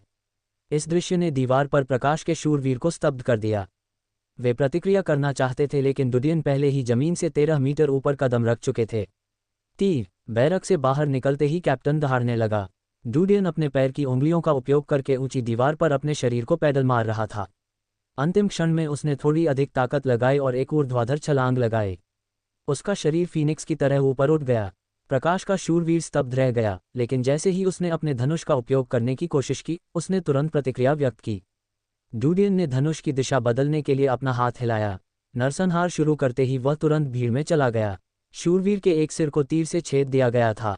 एक अन्य ने डूडियन पर हमला करने के लिए अपने भाले का उपयोग करने की कोशिश की। जब शूरवीर चिल्लाता हुआ दीवार से नीचे गिर गया तो उसे हमला करने का मौका नहीं मिला। डूडियन ने भाला पकड़ लिया था और उसे लहराया था क्योंकि उसने पिछले शूरवीर को फेंक दिया था। उसने आसपास के क्षेत्र में शूरवीरों का गला काटने के लिए उसी भाले का उपयोग किया। जल्दी करो, उसे रोको, यह आदमी है। ऐसा लगता है कि कुछ शूरवीरों को डूडियन की पहचान के बारे में पता था लेकिन उनका नाम बताने के लिए पर्याप्त समय नहीं था। डूडियन ने भीड़ से गुजरते हुए दूसरे शूरवीर की छाती में छेद कर दिया। फिर भी बाहरी किनारे पर खड़े एक शूरवीर ने डूडियन को पहचान लिया और चौंकते हुए उसका नाम बताया। डूडियन एक भेड़िए की तरह था जो भीड़ों के झुंड में घुस गया था। उसका चेहरा लाल हो गया था क्योंकि शूरवीरों का गर्म खून उसके चेहरे पर गिरा हुआ था। उसे याद आया कि किस तरह स्प्लिटी प्रकाश के शूरवीरों को मारने के लिए किले में गया था। उन्होंने मेहतर के रूप में अपने पहले परीक्षण में कीमियागर की मृत्यु के दृश्य को भी याद किया। कुछ ही मिनटों में किले में सभी लोग मर गए। सगे और ग्वेनेथ डूडियन में शामिल हो गए जो युद्ध में लीन थे। आप दे, अधेड़ उम्र का शूरवीर जो किले का कप्तान था, बोला। डूडियन की ओर दौड़ते समय उसने शूरवीर कवच नहीं पहना हुआ था। इससे पहले कि वह अपनी बात पूरी कर पाता, डूडियन के हाथ में भाला आ गया और उसने उसे रोक दिया। उसके चेहरे पर हैरानी भरे भाव थे। वह कभी यह उम्मीद नहीं करेगा कि एक वास्तुकार हथियारों का उपयोग करने में सक्षम होगा। डूडियन ने मध्यम आयु वर्ग के शूरवीर की छाती पर हमला जारी रखते हुए भाला घोंप दिया। उस आदमी को पीछे हटने के लिए मजबूर होना पड़ा। स्वाभाविक रूप से उसकी क्षमता किसी शिकारी से कम नहीं थी, लेकिन उनके पास शिकारियों जैसा अनुभव नहीं था। हालांकि उस व्यक्ति की शारीरिक बनावट एक वरिष्ठ शिकारी के बराबर थी। कुछ ही मिनटों की भीषण लड़ाई में दोनों ने 100 से अधिक बार आक्रमण किया और पीछे हटे। डूडियन का एक हमला उसकी छाती को भेदने में सक्षम था, लेकिन वह सीधे उसके दिल में वार करने में सक्षम नहीं था। वह आदमी दीवार से पीछे की ओर गिर गया। डूडियन ने लगभग 20 मीटर ऊंची दीवार से छलांग लगा दी। डूडियन उतरते ही एक बार लुढ़का। अगले ही पल उसने अधेड़ उम्र के शूरवीर की गर्दन पर भाला घोंप दिया। वास्तुकार नहीं, अधेड़ उम्र का आदमी डरा हुआ लग रहा था। उसने विरोध करने की कोशिश की लेकिन भाले को रोकने में असफल रहा क्योंकि वह गर्दन में घुस गया। डूडियन की ओर देखते ही उस आदमी की आंखें चौड़ी हो गईं। डूडियन ने भाला निकाला। उसने उस आदमी के दिल, हाथ, पैर में छेद किया और कुछ अन्य जगहों पर भी चाकू मारा। उसने 7 या 8 छेद किए। वह किले के चारों ओर जीवित प्राणियों की जांच करने के लिए अपनी थमल दृष्टि पर भरोसा कर रहा था। जब वे डूडियन के पास रुके तो ग्वेनेथ और सगे के शरीर भी खून से लथपथ थे। क्या आपका काम खत्म हो गया? सगे ने उत्साह से लाश को देखा। डूडियन ने सिर हिलाया। सभी लाशों के मूल घावों को नष्ट करो और नए घावों को बाहर निकालो। सगे डूडियन के शब्दों के पीछे का अर्थ समझ गया। उसने जमीन से एक हथियार उठाया और शूरवीरों की लाशों की ओर चला गया। सगे के पीछे जाते ही ग्वेनेथ ने चाकू निकाल लिया। डूडियन अधेड़ उम्र के शूरवीर के पास बैठ गया। उसने तरकश से एक तीर निकाला और उस आदमी के मुंह पर कील ठोंक दिया। उसने उस आदमी की उंगली उठाई और लाश के पास रेत पर 3 शब्द लिखे। डीन एक हत्यारा है। अध्याय 354। वाह वाह! सगे और ग्वेनेथ बैरियर से वापस आए और डूडियन के पास रुक गए। रेत पर लिखा देखकर वे आश्चर्यचकित रह गए। सगे तेजी से पास आया और मैमो मिटाने के लिए अपना पैर उठाया। डूडियन ने उसे रोका। सगे स्तब्ध रह गया। मैंने इसे लिखा है, डूडियन ने उन दोनों को देखते हुए कहा। क्या आपका काम हो गया? यदि हाँ, तो चलिए। सगे ने उसे वापस खींचते हुए कहा, क्या तुम पागल हो? हमने पवित्र चर्च से जुड़े बहुत से लोगों को मार डाला है। अगर ऐसा संदेश लीक हो गया तो कोई भी तुम्हारे जैसे वास्तुकार की रक्षा नहीं कर पाएगा। किसने कहा कि मैंने ये किया? डूडियन ने पूछा। आपका नाम जमीन पर लिखा है। यह आपको सबसे संदिग्ध व्यक्ति के रूप में संदिग्ध सूची में पहली पंक्ति में डाल देगा। आपको क्या लगता है कि जब वे आपका नाम जमीन पर देखेंगे तो वे क्या सोचेंगे? यहाँ तक कि पवित्र चर्च भी आप पर विश्वास नहीं कर सकता है। वहाँ एक सबूत होगा। डूडियन ने लाल गर्मी को देखते हुए मुंह फेर लिया। जब सगे ने टिप के लिए ग्वेनेथ की ओर देखा तो वह चौंक गया। डूडियन के पीछे जाते समय ग्वेनेथ ने अपना सिर हिलाया। सगे ने अपने सिर के पिछले हिस्से को छुआ क्योंकि उसे कुछ समझ नहीं आ रहा था। अल्पविराम। डूडियन का महल। विभिन्न समाचार एजेंसियों के कई पत्रकार साक्षात्कार के लिए गेट पर इंतजार कर रहे थे। वे एक के बाद एक फुसफुसा रहे थे जिससे वह स्थान बहुत उत्साहपूर्ण और जीवंत हो गया था। आप प्रवेश नहीं कर सकते। मैंने कहा कि कोई भी प्रवेश नहीं कर सकता। युवा मास्टर एक वास्तुकार है। यदि आपने इस निजी संपत्ति में सेंध लगाने की हिम्मत की तो हम आप पर मुकदमा करेंगे। न्यूज़। सैंडर और रयान परिवार के 4 शूरवीर प्रवेश द्वार को रोक रहे थे। विभिन्न समाचार एजेंसियों के कई लोग थे जो महल में घुसना चाहते थे। बूढ़ा फुलिन महल के हॉल के अंदर कुर्सी पर बैठा था। समय समय पर वह खिड़कियों से महल के बाहर की स्थिति को देखता रहता था। उसके हृदय में व्याकुलता थी। पिछले 2-3 दिनों से हर दिन यही हो रहा है। उन्होंने विशाल दीवार के बाहर संदेश भेजा था लेकिन कोई उत्तर नहीं मिला। बाहर से आ रहे शोर ने उसे बहुत परेशान कर दिया। कुलपति, आपको आराम करने के लिए ऊपर जाना चाहिए। ओल्ड फुलिन के पास आते ही क्रोइन ने धीमे स्वर में कहा, जब युवा मास्टर वापस आएंगे तो मैं आपको सूचित करूंगा। बूढ़े फुलिन ने अपना सिर हिलाया। मैं यहीं उसका इंतजार करूंगा। तुम्हें उन मक्खियों से निपटने में मदद के लिए बाहर जाना चाहिए। क्रोन सिगटिड और फ्लोज। सैंडर, जिसने अपने माथे से पसीना पोंछा, कुछ क्षणों के बाद हॉल में प्रवेश किया। वह एक कुर्सी पर बैठ गया और अपनी दुखती बांह को मसलने लगा। जैक, जो हॉल में बैठा था, फुसफुसाया, आपको क्या लगता है कि युवा मास्टर कब वापस आएंगे? क्या ये वास्तव में वैसा ही है जैसा समाचार पत्र उनके बारे में लिखते हैं? सैंडर ने अपना सिर घुमाया और उसकी ओर देखा। चुप रहो, मूर्ख। जैक ने कुछ नहीं कहा। अगर ऐसा पहले होता तो उसे अपने भाई की ज़्यादा परवाह नहीं होती, उससे डरना तो दूर की बात है। लेकिन अब उनकी गलतियों के कारण रयान परिवार का पतन हो सकता है या खत्म भी हो सकता है। सैंडर ने घृणा से उसकी ओर देखा। उसे शर्म महसूस हुई क्योंकि वह जानता था कि उसके पिता भी जैक जैसे ही हैं। वह उठ खड़ा हुआ और ओल्ड फुलिन की ओर चला गया। पिताजी, अगर वह अभी भी बैठा रहेगा तो मेलोन अपने अनियंत्रित हमले जारी रखेगा। मुझे डर है कि अगर वह वापस आता है तो भी कोई खास बदलाव नहीं होगा। बूढ़े फुलिन ने अपने बेटे की ओर देखा। पिछले कुछ दिनों में सैंडर की कनपटी के बाल सफ़ेद हो गए थे। उसने आह भरते हुए कहा, इस समय हम उसके लिए सबसे बड़ा योगदान कुछ न करके ही कर सकते हैं। अगर हम इस महल से बाहर चले गए तो मेलोन एक बार फिर उस पर हमला करने के लिए हमारा इस्तेमाल करेगा। इसलिए इंतजार करना ही एकमात्र विकल्प है। जब तक बर्बर लोग हमला नहीं करते, हमें उम्मीद है। सैंडर की आंखों में उदासी थी। मुझे डर है कि बर्बर लोगों के हमले को रोकने के लिए हम कुछ नहीं कर सकते। जनता की राय को प्रभावित करने के लिए अखबारों में खबरें हैं। लिखा है कि श्री डीन ने गुप्त रूप से बर्बर लोगों को जानकारी बेची है। इसके अलावा यह उल्लेख किया गया है कि उन्होंने अपने आविष्कार बर्बर लोगों को बेच दिए हैं ताकि वे फोर्ट किंग, लाल मेपल पर्वत के पास वाला से आसानी से गुजर सकें। कई नागरिक इन कहानियों को सच मानते हैं। इसके अलावा आज का सैन्य अखबार भी बताया गया कि जिन बर्बर लोगों को उन्होंने पकड़ लिया था, उन्होंने स्वीकार किया था कि मिस्टर डीन ने उनके साथ सहयोग किया था। मेरा मानना है कि मिस्टर डीन ऐसा कभी नहीं करेंगे। मुझे लगता है कि मेलोन कंसोर्टियम और सेना दोनों उन्हें फंसाना चाहते हैं। बूढ़े फुलिन ने हल्के से मुस्कुराते हुए कहा, नागरिकों को छोड़कर बाकी सभी लोग इस गंदी चाल के बारे में जानते हैं। ये सौभाग्य की बात है कि हमारे पास स्कॉट कंसोर्टियम और होली चर्च हैं जो संतुलन बनाते हैं, अन्यथा।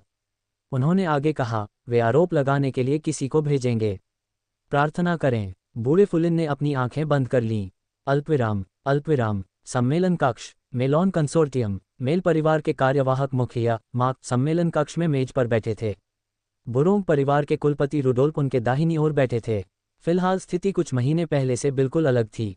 मेल परिवार के पास वीटो का अधिकार था क्योंकि उनके पास कंसोर्टियम में 51% शेयर थे। उन्हें बुरोंग परिवार का अनुपालन करने की आवश्यकता नहीं थी जैसा कि वे पुराने दिनों में करते थे। भले ही बुरोंग परिवार ने संघ के भीतर अन्य ताकतों के साथ सहयोग किया हो, फिर भी वे बहुत कुछ नहीं कर सकते थे। ये बुरोंग और संघ के अन्य परिवारों के लिए बहुत बड़ा झटका था। उनके लिए कंसोर्टियम की दिशा को प्रभावित करना बहुत मुश्किल होगा। इस समय मेल परिवार के पास पूर्ण कार्यकारी शक्ति थी। मार्क, आपकी बेटी अभी 16 साल से अधिक की है। मुझे नहीं लगता कि उसे इस उम्र में सम्मेलन में भाग लेना चाहिए। आपको मुझे गलत नहीं समझना चाहिए क्योंकि मुझे लगता है कि मिस सारा एक अच्छी लड़की है। वह बहुत आकर्षक दिखती है। उसकी उम्र की लड़कियों को पियानो सीखना चाहिए या व्हाइट स्वान संगीत सुनना चाहिए। एक अधेड़ उम्र के आदमी ने मुस्कुराते हुए कहा। मार्क ने पीछे मुड़कर उसकी ओर देखा। उन्होंने अभी तक अपना मुंह नहीं खोला था जब उनकी बाईं ओर बैठी लड़की ने कहा, मुझे लगता है कि किसी व्यक्ति की उम्र के आधार पर उसकी क्षमता का आकलन करना सही नहीं है। वैसे मैं पियानो अध्ययन में 6ठे स्तर तक पहुंच गया हूं। आपकी बेटी ने किस स्तर तक अभ्यास किया है? अधेड़ उम्र का आदमी हंसा क्योंकि वह उसके शब्दों से नाराज नहीं था। मेरी छोटी लड़की की तुलना आपसे कैसे की जा सकती है? मुझे बस इतना बुरा लगता है कि आपके पिता ने आपको इतनी कम उम्र में ऐसे माहौल में लाया। यह उस खूबसूरत बचपन को तोड़ देगा जिसका आपको आनंद लेना चाहिए। सावधान रहें। उल्लेखनीय नहीं है, सारा ने उदासीनता से कहा क्योंकि उसका स्वर बहुत शांत था। हर कोई चुपचाप छोटी बच्ची को देखता रहा। ठीक है, चलो मुख्य मुद्दे पर बात करते हैं। मार्क ने ध्यान खींचने के लिए अपनी हथेलियों को थपथपाया। खुफिया रिपोर्टों के अनुसार बर्बर लोग 2 दिनों में हमला करेंगे। यही वह क्षण होगा जब हम कार्रवाई करेंगे। रुडोल्फ, जो उसके बगल में बैठा था, ने पूछा, क्या हम वास्तव में बर्बर लोगों के सैन्य निर्णयों के बारे में जानकारी प्राप्त कर सकते हैं? मार्क मुस्कुराए, ऐसा नहीं है कि जब तक आप इसकी कीमत चुकाने को तैयार हैं तब तक आप नहीं जान सकते। हमारे संघ ने इस प्रक्रिया में पैसा और लोगों को खो दिया लेकिन ये खबर के लायक था। उस व्यक्ति ने आगे कहा, उस मामले में मेरे पास एक प्रश्न है। पैट्रियार्क मार्क, मैं आपका उत्तर सुनना चाहूँगा। अध्याय 355। कृपया पूछें। मार्क ने रुडोल्फ की ओर देखा और फिर उस आदमी की ओर देखा। उस व्यक्ति ने सिर हिलाया। हम अपने सभी वित्तीय संसाधनों और सामग्रियों को युद्ध में निवेश कर रहे हैं क्योंकि युद्ध का प्रकोप अपरिहार्य है। हमने इस अवसर का लाभ उठाते हुए खुद को मंदिर के साथ भी जोड़ लिया है। हम अपनी तैनाती में बहुत सावधान रहे हैं लेकिन मैंने अफवाहें सुनी हैं कि युद्ध के बाद हम स्कॉट कंसोर्टियम के साथ गठबंधन बनाएंगे। गठबंधन? स्कॉट कंसोर्टियम के साथ मेज के दोनों ओर बैठे लोग एक दूसरे को देखकर आश्चर्यचकित रह गए। उनमें से कुछ जोर से हंसे। मार्क की भौहें कसकर सिकुड़ गईं। क्या यह उम्र के कारण है कि मेरी सुनने की क्षमता इतनी खराब हो गई है? क्या मैं मतिभ्रम कर रहा हूँ? आप इतनी बेतुकी और शानदार बात कैसे सोच सकते हैं? मुझे संदेह होने लगा है कि आप आंतरिक दीवार से आए हैं। वह आदमी हंसा। मिस्टर मार्क, मैं बस वही कह रहा था जो मैंने सुना था। सुनने के बाद आप इससे इनकार करते हैं। अब ये पहले से भी अधिक मूर्खतापूर्ण लगता है। मार्क ने आगे कहा, मुझे उन लोगों में दिलचस्पी है जो ऐसी अफवाहें फैला रहे हैं। आपको अफवाहों के स्रोत पर गौर करना चाहिए। उस आदमी ने आदरपूर्वक उत्तर दिया, बेशक, मैं विवरण पर गौर करूंगा, भले ही आपने ऐसा न पूछा हो। अल्पविराम, माउंट एयर, बुरोंग महल। रुडोल्फ सम्मेलन के बाद सीधे अपने घर वापस चला गया। उसने अपनी जैकेट उतार दी और महल के अंदर मौजूद नौकरानी को दे दी। उसने अपनी टोपी उतारी और दासी पर फेंक दी। वह उसे पकड़ने के लिए दौड़ी क्योंकि उसे टोपी के जमीन पर गिरने का डर था। मालिक, बटलर ने महल के अंदर रुडोल्फ का स्वागत किया। मिस आपसे मिलना चाहती है। मेरे पास समय नहीं है। रुडोल्फ जल्दी से हॉल से ऊपर चला गया। हो सकता है आपके पास समय न हो, लेकिन मेरे पास है। दूसरी मंजिल के कोने से एक आकृति निकलकर रुडोल्फ के सामने रुकी। ये जेनी थी जिसने हरे रंग की स्कर्ट पहनी हुई थी। रुडोल्फ ने एक पल के लिए उसे देखा और फिर अपने कार्यालय में चला गया। जेनी उसके पीछे पीछे कार्यालय में आई और बैठ गई। रुडोल्फ उसकी मेज के पास बैठा था। उसने अखबार दिया। पिताजी, ये मेलन कंसोर्टियम के तहत एक एजेंसी द्वारा लिखा गया अखबार है। आपने मुझसे वादा किया था कि जब तक मैं उसे नहीं देखूंगी तब तक आप उसे चोट नहीं पहुंचाएंगे। क्यों? रुडोल्फ ने अखबार के कवर पर किशोर के चेहरे के रेखाचित्र को देखा। उसने अपनी आंखें ठीक की और अपनी बेटी की ओर देखा। उन्होंने उदासीनता से कहा, इसका कारण अखबार में स्पष्ट रूप से लिखा है। पिता, जेनी ने कड़वे स्वर में जारी रखा, यह नकली है। क्या आपको लगता है कि आप मुझे इस तरह के कारण से मना सकते हैं? वह मंदिर के सबसे प्रमुख वास्तुकारों में से एक है। जब तक वह चाहे तब तक वह हमारे मेलन कंसोर्टियम सहित 6 कंसोर्टिया से बहुत सारा पैसा कमा सकता है। क्या उसके पास पैसे की कमी है? अगर उसके पास कमी भी होगी तो भी वह ऐसा कुछ नहीं करेगा। रुडोल्फ ने उसकी ओर व्यग्र चेहरे से देखा। शायद वह बदला लेना चाहता है। इसका मतलब यह नहीं है कि अगर वह अमीर है तो वह ऐसा कुछ करेगा। नहीं, कभी नहीं। जेनी ने उसे घूरकर देखा। मैं उसे अच्छी तरह से जानती हूँ। वह ऐसा कदम कभी नहीं उठाएगा। रुडोल्फ ने उदासीनता से उत्तर दिया, कभी मत कहो। उसने थॉर्नफ्लावर जेल में 3 साल बिताए हैं। कौन जानता है कि उस तरह के माहौल में रहने के बाद उसके अंदर किस तरह के बदलाव हुए। यदि आप तर्क देते हैं कि वह नफरत नहीं करता है, क्या आप उस पर विश्वास करेंगे? क्या मुझे उस पर विश्वास करना चाहिए? जेनी ने अपने पिता के अलंकारिक प्रश्न सुने। उसने उसकी आंखों में देखा, नफरत। बेशक वह तुमसे नफरत करेगा। तुमने उसके साथ अन्याय किया है और तुम उसकी नफरत के लायक हो। हालांकि वह हमारे खिलाफ जवाबी कार्रवाई करने के लिए कभी भी ऐसे साधनों का उपयोग नहीं करेगा। क्या आप हताहतों की संख्या जानते हैं? वह इतना ठंडा नहीं है। मुझे उस पर विश्वास है। रुडोल्फ ने धीरे से अपनी आंखें ऊपर उठाईं और फिर अखबार की ओर देखा। अगर 3 साल पहले उसकी हैसियत आज जैसी होती तो मैं आप दोनों के एक साथ रहने पर कभी आपत्ति नहीं करता। लेकिन अब यह असंभव है। आप नहीं जानते कि थॉर्नफ्लावर जेल जैसे माहौल में लोग कैसे बदल जाते हैं। शायद शब्द कहते ही वह रुक गया। रुडोल्फ ने धीरे से कहा, मैंने पहले ही तुमसे वादा किया है कि मैं इस तरह के सौदे में भाग नहीं लूंगा। मुझे भी विश्वास है कि वह बर्बर लोगों से नहीं टकराएगा, लेकिन उसे 3 साल पहले के अज्ञानी किशोर के रूप में मत समझो। वास्तव में वह तब एक अज्ञानी किशोर नहीं था। उसके पास एक प्राथमिक शिकारी की ताकत थी। वह शिकारियों के एक समूह से भागने में सक्षम था। उसका दिमाग आपकी समझ से परे है। मुझे लगता है कि आप बहुत दूर हैं, उससे बहुत दूर। जेनी की आंखें चौड़ी हो गईं। यदि आप इसमें शामिल नहीं हैं तो कौन? यह आपके बचपन के साथी की योजना है। रुडोल्फ ने उसकी ओर देखते हुए थोड़ा भौहें चढ़ाईं। आपको पता होना चाहिए कि मेल परिवार के हमलों के परिणामस्वरूप मेलोन कंसोर्टियम में हमारी स्थिति खराब हो रही है। अब हमारे शेयर 30% से भी कम गिर गए हैं। मेल परिवार अपने दम पर कंसोर्टियम को नियंत्रित कर सकता है और आज मार्क अपनी बेटी को सम्मेलन में लाया। हालांकि मुझे पता था कि लड़की अपने दादा की तरह ही चालाक थी। मैंने कल्पना नहीं की थी कि वह इतनी कपटी होगी। वह मास्टरमाइंड थी। मुझे लगता है कि भले ही बच्चा ऐसा कर चुका हो, इतनी प्रसिद्धि और दौलत, उसे वापस जेल भेजने में देर नहीं लगेगी। जेनी हैरान थी। क्या आप सारा के बारे में बात कर रहे हैं? वह सम्मेलन में कैसे भाग ले सकती थी? वह पूरे दिन खेलती रहती थी। वह पार्टियों में भी शामिल नहीं होती थी ताकि वह संगीत कार्यक्रम सुन सके या पियानो सीख सके। उसे सम्मेलन में कैसे जाने दिया जा सकता था? रुडोल्फ ने आह भरते हुए कहा, ऐसा लगता है कि छोटी लड़की जितना मैंने सोचा था उससे कहीं अधिक सक्षम थी। उसने छोटी उम्र से ही खुद को छिपाने का तरीका सीख लिया है। जेनी ने उसे घूरकर देखा क्योंकि उसका चेहरा खाली था और उसका सिर असमंजस में घूम रहा था। तस्वीरें उसकी आंखों के सामने से गुजर गईं। वह अगले ही पल ठीक हो गई। मैंने हमेशा सोचा था कि वह उन अन्य लड़कियों से अलग थी जिनके साथ वह बड़ी हुई थी। मैं इसे अब समझती हूँ। उसने कहा था कि कविता करने लायक नहीं था। उसने मुझसे कहा था कि उसका सपना इतनी संपत्ति हासिल करना है कि वह विशाल दीवार को भर सके और वह विशाल दीवार के बाहर के परिदृश्य को देखने के लिए सोने से बने एक टॉवर के शीर्ष पर खड़ी होगी। रुडोल्फ दंग रह गया। जब उसने ये कहा था तब वह कितनी उम्र की थी? जेनी ने जवाब दिया, अगर मैं गलत नहीं हूं तो उस साल हम 8 साल के थे। हम अपने सपनों के बारे में बात कर रहे थे और मुझे याद है कि मैंने सोचा था कि वह उस समय मजाक कर रही थी। हालांकि वास्तव में ऐसा लगता है कि उसे यही पसंद था। उसके लक्ष्य उसके दादाजी के समान हैं। अगर जॉर्ज अभी 20 साल का होता तो मुझे लगता है कि 30 साल में मेल परिवार का पूरे सिल्विया पर नियंत्रण हो जाता। लेकिन रुडोल्फ ने जेनी की ओर देखा और उसकी आंखों में पिता के प्यार की झलक दिखी। उनकी तुलना में आपका जीवन कहीं अधिक सार्थक है। चिंता मत करो, मैं उनमें शीर्ष पर रहूंगा। जेनी ने अपने होंठ चबाते हुए फुसफुसाया, पिताजी क्या आप ऐसा करेंगे? हाँ, अल्पविराम अल्पविराम। जंगल के बाहर वेनेत और सगे उसके पीछे पीछे चल रहे थे। डुडियन पहाड़ों से होकर गुजरा। रास्ते में उन्होंने कुछ उत्परिवर्तित जानवरों के सिर काट दिए। अधिकांश जानवर विकिरण के कारण उत्परिवर्तित हो गए थे। ये वे थे जिन्हें साहसी लोगों ने मार डाला और काले बाजार में बेच दिया। मास्टर, हम कहाँ जा रहे हैं? सगे ने पीछे पीछे चलते हुए पूछा। वह उत्सुक था क्योंकि ऐसा लग रहा था कि डुडियन को पता था कि वे किस रास्ते से भाग रहे थे। अध्याय 356। डुडियन ने उसे कोई जवाब नहीं दिया क्योंकि वह परिचित इलाके से गुजर रहा था।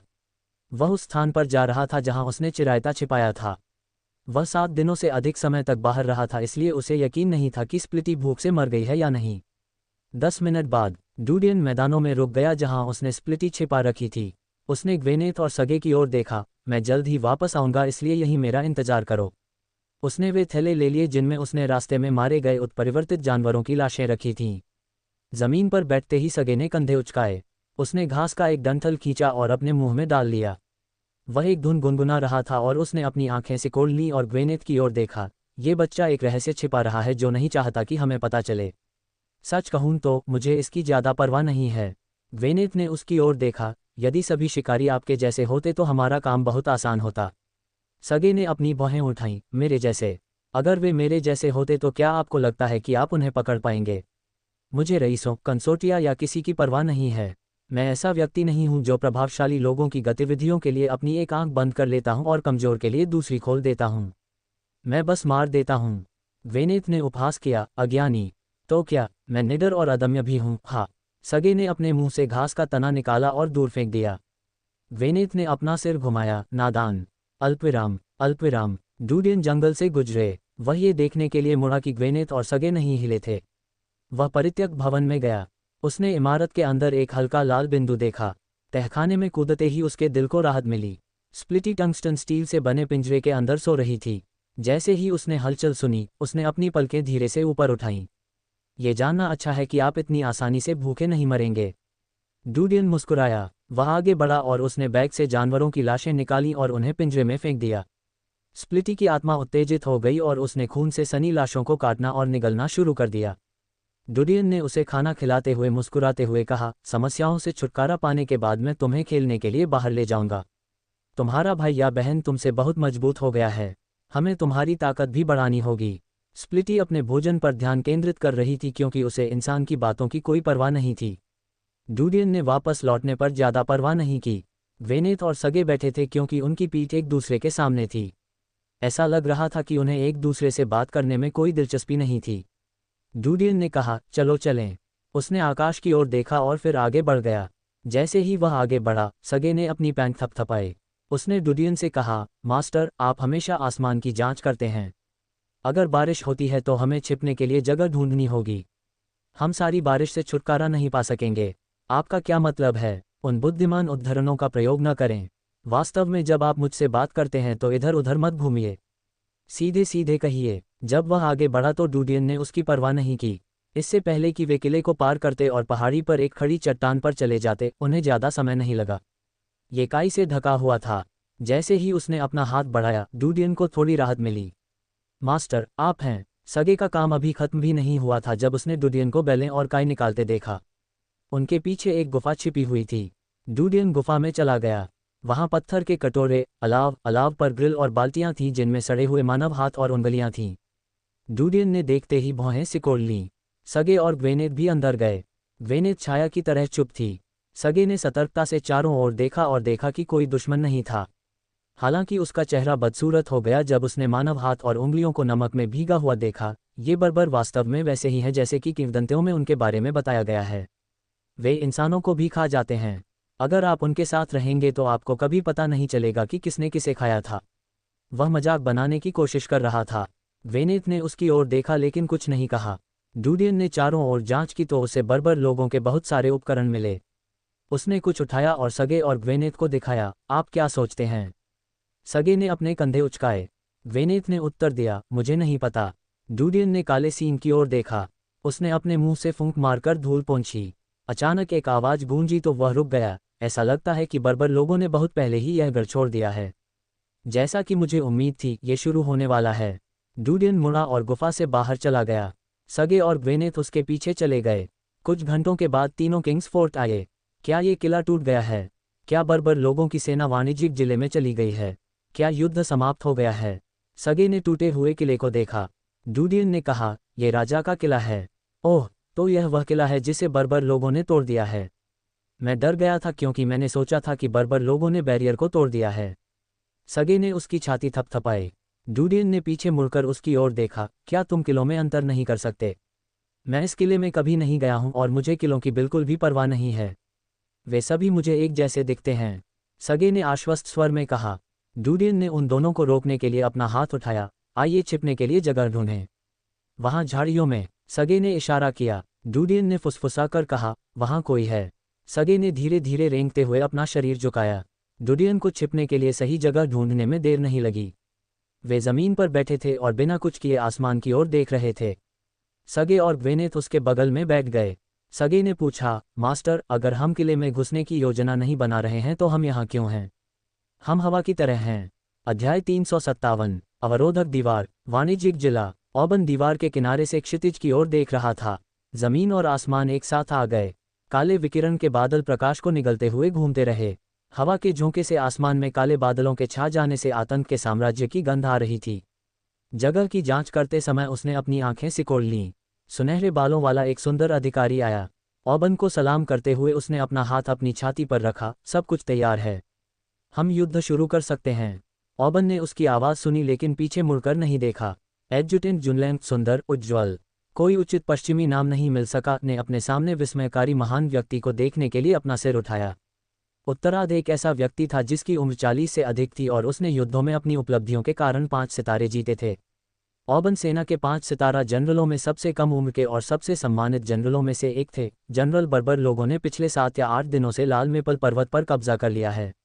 आधिकारिक विश्लेषण के अनुसार किले में कई प्रकार की सामग्रियां और समृद्ध पानी है। क्या वे संतुष्ट नहीं हैं?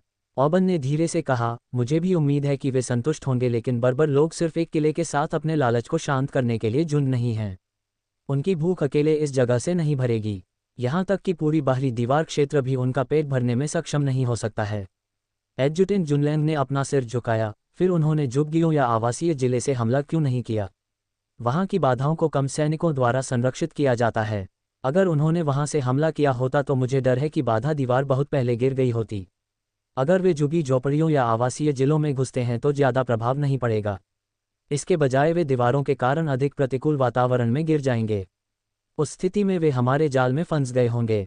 ऑबन ने शांति से कहा, सुनिश्चित करें कि बैरक में उत्साह ऊंचा हो और सैनिक लड़ने के लिए तैयार हों। गड़गड़ाहट, युद्ध की शुरुआत हो सकती है। गड़गड़ाहट। एडजुटेंट जुनलैंग चौंक गया क्योंकि उसे अपने कानों पर संदेह हुआ। हालांकि अगले ही पल उसे कुछ ख्याल आया और उसका चेहरा बदल गया। अल्पविराम। अल्पविराम। विशाल दीवार के पास, किले के बाहर, चांदी का कवच पहने एक शूरवीर बैरियर के सामने प्रकट हुआ। एक युवा सुंदर किशोर जो लगभग 16 वर्ष का लग रहा था। तेजी से आगे भागते समय उसने अपनी नाक 2 बार हिलाई। किशोर को देखकर कैप्टन की भौहें सिकुड़ गईं। बैरियर पर पहुंचते ही सबके चेहरे बिगड़ गए। कमीने, ये वैसा ही है जैसा खुफिया विभाग ने हमें बताया था। शापित जानवर, उनमें से कई ने शाप दिया। कैप्टन कोलन ने चारों ओर नजर दौड़ाई, ये देखने के लिए खोजें कि क्या कोई जीवित है। हाँ, दूसरा तुरंत बैरियर दीवार की तलाशी के लिए तितर-बितर हो गया। वे ये देखने के लिए प्रत्येक लाश की जांच करने लगे कि क्या वे जीवित हैं। ऊंची दीवार के शीर्ष पर खड़े होकर पूर्व सुंदर किशोर चिल्लाया, कैप्टन यहाँ! वहाँ एक है। कोलन ने तुरंत शव को अपने हाथ में लिया और आवाज की दिशा में दौड़ने के लिए मुड़ गया। उसने देखा कि किशोर ने प्रकाश के प्राथमिक शूरवीर को पकड़ रखा था। बाद वाले की पीठ कट गई थी और हर जगह खून के धब्बे थे।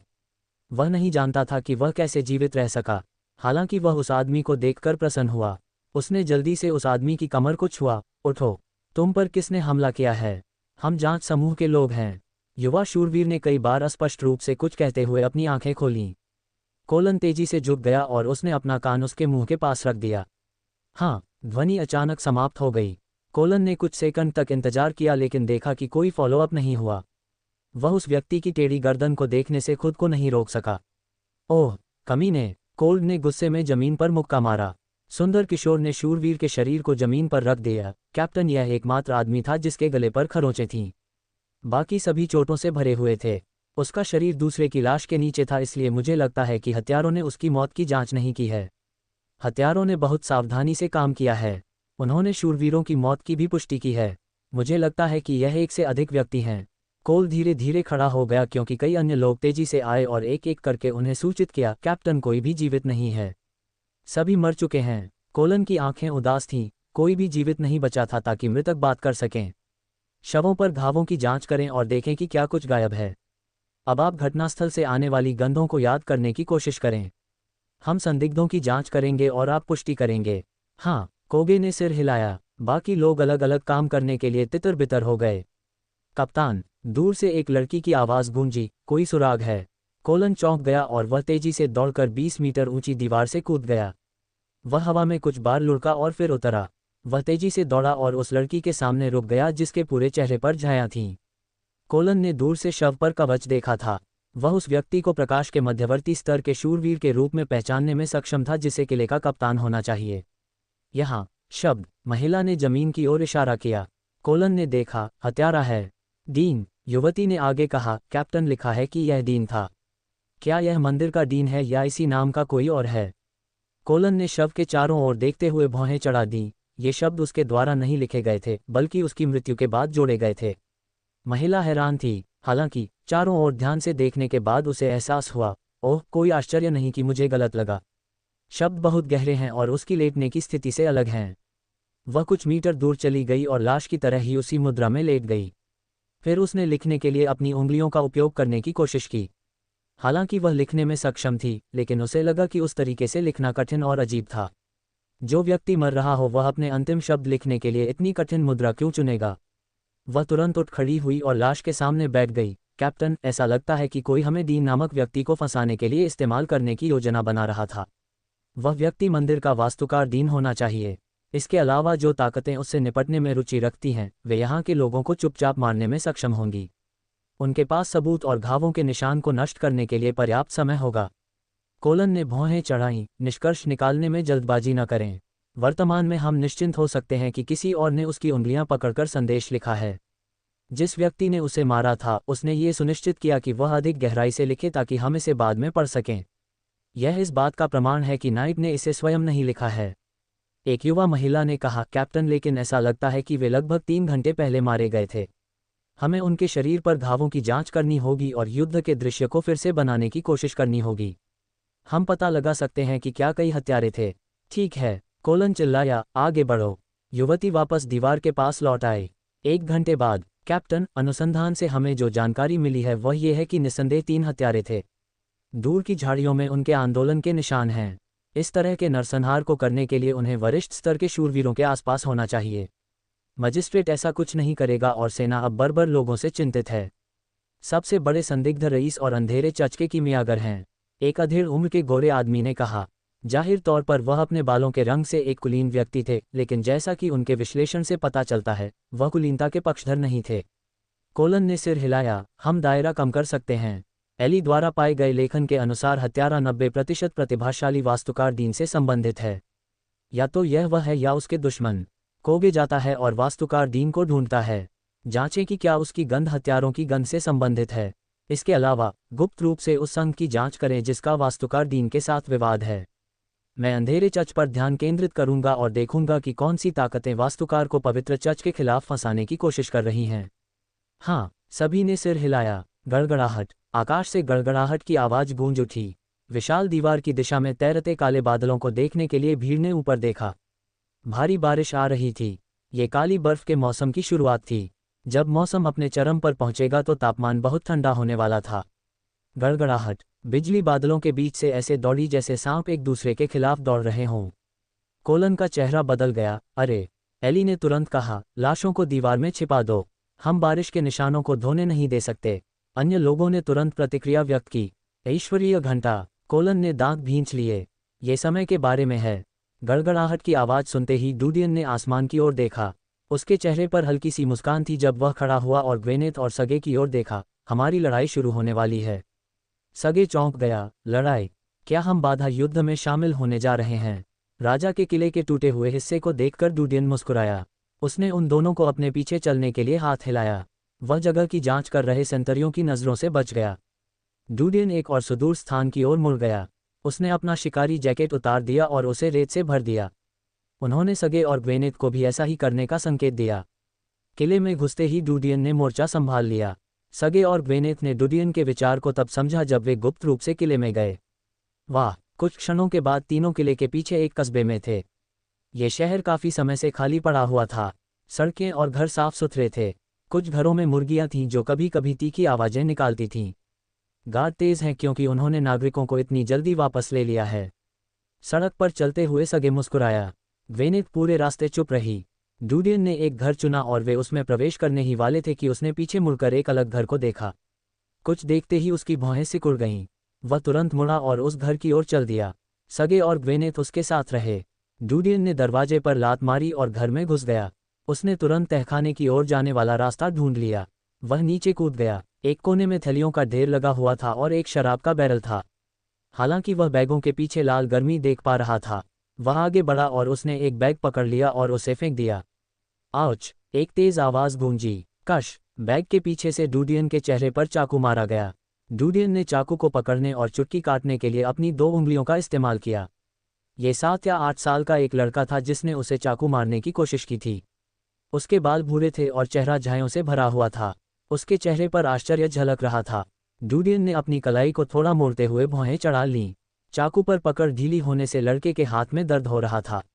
डूडियन ने चाकू को दूर फेंक दिया क्योंकि उसने बैग के पीछे से निकली आकृति को देखा। वह हल्के हरे बाल और सफ़ेद त्वचा वाली लड़की थी। उसकी बड़ी बड़ी प्यारी आंखें थीं। वह 5 या 6 साल की लग रही थी। भैया, भाई, क्या आप ठीक हैं? जब लड़की ने लड़के को जमीन पर गिरते देखा तो वह उसकी ओर दौड़ पड़ी। लड़के ने अपना निचला होंठ काटते हुए लड़की को पकड़ लिया। उसके पैर कांप रहे थे और चेहरे पर भय का भाव था। हालांकि डूडियन का सामना करते समय वह साहसी था। उसने पलक भी नहीं झपकाए। बेसमेंट के अंदर भाई बहन की जोड़ी को देखकर ग्वेनेथ और सगे आश्चर्यचकित रह गए। सगे के चेहरे पर एक विस्तृत मुस्कान थी। हमारे यहाँ 2 छोटे शैतान छिपे हुए हैं। अध्याय 358। सगे की बातें सुनते ही लड़के का चेहरा पीला पड़ गया। वह लड़की के सामने खड़ा होने के लिए आगे बढ़ा और उसका शरीर कांपने लगा। तुम पास मत आओ, मैं बहुत शक्तिशाली हूँ। मत आओ मत आओ। सगे मुस्कुराया। आपने वह देखा है जो आपको नहीं देखना चाहिए। अपने आप को दोष दें। सगे का बड़ा शरीर उन दोनों के सामने रुकने के लिए आया। उसकी बड़ी हथेली ने छोटे लड़के का सिर पकड़ लिया। लड़के ने सगे की बांह पर मुक्का मारा और पीटा क्योंकि उसका चेहरा दर्द से मुड़ गया था। लड़की डर गई जब उसने सगे की जांघ पकड़ ली और विनती करने लगी, अंकल, मैं आपसे विनती करती हूँ कि कृपया मेरे भाई को चोट न पहुँचाएं। कृपया। लड़की को मारते ही सगे का पैर हिल गया और लात के बल से उसका शरीर दीवार पर जा गिरा। उन्हें छोड़ दो, डूडियन ने आदेश दिया। अगर वे हमारे बारे में बात करेंगे तो परेशानी होगी। सगे ने उत्तर दिया। डूडियन ने आगे बढ़कर सगे के हाथ से लड़के का शरीर छीन लिया। लड़का जमीन पर गिर गया और तेजी से लड़की की ओर भागा। दीदी, बहन। उसने उसका छोटा सा शरीर उठाया। डूडियन ने उनकी ओर देखा। क्या आप भाई बहन हैं? लड़के ने डूडियन की ओर देखा। उत्तर देते समय उसका चेहरा तनावग्रस्त था। हाँ हाँ, वास्तव में। लड़के की आवाज़ कांप रही थी। मुझे यकीन नहीं है। जब मैं छोटा था तब से मैंने उसे अपने परिवार में देखा है। डूडियन ने थोड़ा सिर हिलाया। तुम्हारे माता पिता के बारे में क्या? मेरे पिता की मृत्यु जल्दी हो गई और मेरी माँ का 2 साल पहले निधन हो गया। डूडियन ने पूछा। गांव के निवासियों ने अन्य स्थानों पर शरण ली है। आप अभी भी यहाँ क्यों हैं? व्यावसायिक जिले में जाने के लिए बैरियर पार करने का शुल्क लगता है। मेरे पास पैसे नहीं हैं और हम केवल यहीं छिप सकते हैं। लड़के ने उत्तर दिया। सगे ने कहा, शुल्क? इसकी लागत कितनी होगी? भले ही आप दोनों गरीब हैं, आप कुछ चीज़ें बेच सकते हैं और बाधा पार करने के लिए पर्याप्त धन प्राप्त कर सकते हैं। लड़के का चेहरा सफ़ेद हो गया क्योंकि उसने तुरंत उत्तर दिया, नहीं, ये पर्याप्त नहीं होगा। पहले शहर में प्रवेश करने के लिए केवल 2 तांबे के सिक्के थे। हालांकि बर्बर लोगों के हमले की खबर आने के बाद शुल्क में वृद्धि हुई। अभी यह प्रति व्यक्ति 10 चांदी के सिक्के हैं। इस बिंदु पर कुछ भी बेचने के लिए कोई गिरवी की दुकान नहीं है। इसके अलावा अन्य शहरों की दहाड़ बहुत दूर है। अगर हम यात्रा करते हैं तो जानवरों या बर्बर लोगों से टकराने की संभावना है। सगे भौचक्का रह गया लेकिन उसने कुछ नहीं कहा। डूडियन ने उन दोनों की ओर देखा। मुझे 2 और नौकरों की आवश्यकता है। यदि आप इच्छुक हैं तो आपको मेरे साथ जुड़ना चाहिए। आपको भोजन और कपड़े मिलेंगे। लड़के ने आश्चर्य से डूडियन की ओर देखा। वह कहने से पहले एक पल के लिए झिझका, मुझे डर है कि हम बहुत अनाड़ी हैं। हम, ऐसा कुछ भी नहीं है जो सीखा न जा सके। लड़की ने पलटकर छोटी लड़की की ओर देखा। उसने दांत भींचे। हम इच्छुक हैं। कृपया हमें अपने साथ ले जाएं। दोनों ने अपना सिर जमीन पर दबा लिया। डूडियन ने उन्हें नहीं रोका। खड़े हो जाओ। अब से तुम्हें मेरे सहित किसी के सामने घुटने टेकने की जरूरत नहीं है। लड़के ने छोटी लड़की को खींच लिया और खड़ा हो गया। डूडियन ने पूछा, तुम्हारा नाम क्या है? मेरा नाम गैब्रियल है। लड़के ने कहा, मेरी बहन का नाम आर्टेमिस है। डूडियन ने लड़के की ओर देखा। अपने घावों पर पट्टी बांधो। हम चले जाएंगे। गैब्रियल ने डूडियन की ओर देखा। मिस्टर, हाँ, क्या आप हमारा इंतजार कर सकते हैं? हम अपना सामान पैक करने जाएंगे। गैब्रियल ने पूछा। सगे ने कहा, यह और भी मज़ेदार होता जा रहा है। ज़्यादा से ज़्यादा आप टूटी हुई चीज़ों के टुकड़े चुन रहे होंगे। यह मत भूलिए कि अब से आपको सबसे अच्छी और सबसे महंगी चीज़ें मिलेंगी। क्या आप मुझे समझते हैं? जब गैब्रियल ने सगे को देखा तो उसकी आंखों में डर की झलक थी। उसने साहपूर्वक डूडियन से कहा, श्रीमान, मेरे माता पिता हमारे घर पर स्मृति चिन्ह छोड़ गए हैं। मैं इसे लेना चाहता हूँ।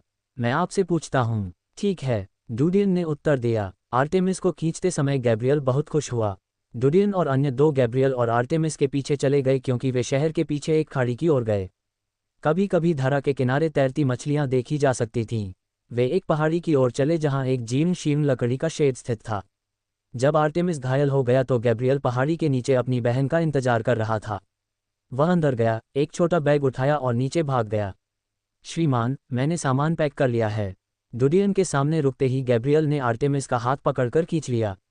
डूडियन ने छोटे बैग की ओर देखा और थोड़ा सिर हिलाया। उन्होंने शहर से कपड़ों के नए सेट ढूंढे और उन्हें पहन लिया। वे 5 शहर के निकटतम किले में गए। डूडियन ने अपने चेहरे पर कोयला लगाने के लिए कोयले का इस्तेमाल किया। उनका रूप काफ़ी बदल गया था। सगे और ग्वेनेथ ने भी यही तरीका अपनाया। रुकना। गेट के बाहर गार्ड ने डूडियन और अन्य को आदेश दिया। डूडियन ने रेयान परिवार का बैज निकाल लिया। गार्ड ने पदक पर अंकित महान प्रतीक को पहचान लिया। उसका स्वर तुरंत बदल गया। कृपया अंदर आएं। वह बगल में कदम रखा। डूडियन ने बढ़त बनाई और गेट पार कर लिया। उन्होंने निकटतम शहर ढूंढा और एक छोटे से होटल में कमरे किराए पर लिए। डूडियन ने सगे और ग्वेनेथ को देखा जब गैब्रियल आर्टेमिस के घावों पर पट्टी बांध रहा था। आप लोग यहाँ रहें और निशान उजागर न करने का प्रयास करें। आप कैसे हैं? सगे ने पूछा। मैं मंदिर जाऊंगा। डूडियन ने कमरे की खिड़की खोली और आसमान में छाए काले बादलों को देखा। मौसम की धुंध से ही लोग उदास दिखे। मंदिर की ओर। सगे भौचक्का रह गया। ग्वेनेथ, जो पूरे रास्ते चुप थी, बोली, हमें रेयान परिवार के पास वापस जाना चाहिए। हालांकि वे गिरावट में हैं, हम कम से कम उनसे स्थिति के बारे में पूछताछ कर सकते हैं। डूडियन ने अपना सिर हिलाया। अगर दुश्मन हमसे निपटना चाहते हैं तो उन्हें उन पर करीब से नज़र रखनी चाहिए। ऐसा कदम हमें बेनकाब कर देगा। सगे ने डूडियन की ओर देखा। क्या आप मेलोन कंसोर्टियम से निपटा चाहते हैं? मुझे लगता है कि हर कोई समझता है कि सगे का क्या मतलब है। मैं उनसे निपटने के लिए काफ़ी हूँ। अध्याय 359। आखिरकार बारिश शुरू हो गई। ये काली बर्फ के मौसम की पहली बारिश थी। गड़गड़ाहट गूंज उठी क्योंकि काले बादलों ने आसमान को पर्दे की तरह ढक लिया था। झुग्गियों में रहने वाले लोग जीवन और मृत्यु के बीच संघर्ष कर रहे थे क्योंकि उन्होंने अपने घरों के सामने रेत की बोरियों से ढक दिया था, अन्यथा बारिश उनके घरों में फैल जाती। किसी को उम्मीद नहीं थी कि जिस जल निकासी व्यवस्था की लंबे समय से मरम्मत नहीं की गई है, वह बारिश के दौरान कोई भूमिका निभाएगी। जब मूसलाधार बारिश हो रही थी तब सैन्य रेनकोट पहने हुए थे और दीवारों के ऊपर खड़े थे। उनके लिए दूरी देखना बहुत मुश्किल था क्योंकि बारिश के कारण उनकी दृष्टि रेखा धुंधली हो गई थी। सामान्य, आपको छिप जाना चाहिए क्योंकि बारिश बहुत तेज है। एडजुटेंट जुनलैंग जनरल ओबन के पास दीवार के शीर्ष पर खड़ा था। ओबन का चेहरा उदास था। क्या आप अब वापस जाना चाहते हैं जब युद्ध शुरू होने वाला है? सुनिश्चित करें कि सैनिक किसी भी क्षण लड़ने के लिए तैयार हैं। एडजुटेंट जुनलैंग चौंक गया। युद्ध? क्या ये बर्बर लोग करेंगे? जाओ, ओबन ने सहायक को बाधित किया। एडजुटेंट जुनलैंग तेजी से मुड़ा और भागा। खुफिया जानकारी के लिए जिम्मेदार अधिकारी को दीवार के शीर्ष पर जनरल ओबरॉन के साथ जुड़ने में देर नहीं लगी। उसने जल्दी से सलाम किया और कहा, जनरल, बर्बर लोगों ने लाल मेपल पहाड़ों से अपना मार्च शुरू कर दिया है। वे सुनहरी दीवार की ओर बढ़ रहे हैं। वाणिज्यिक जिले को कवर करने वाली बाधाओं या दीवारों को सुनहरी दीवार के रूप में जाना जाता था। आवासीय जिले को कवर करने वाली दीवार को चांदी की दीवार कहा जाता था, जबकि मलिन बस्तियों की रक्षा करने वाली दीवार को कांस्य की दीवार कहा जाता था। ओबन की आंखें ठंडी हो गई थीं। सुनिश्चित करें कि तोपखाने के लिए जलरोधक उपाय किए गए हैं।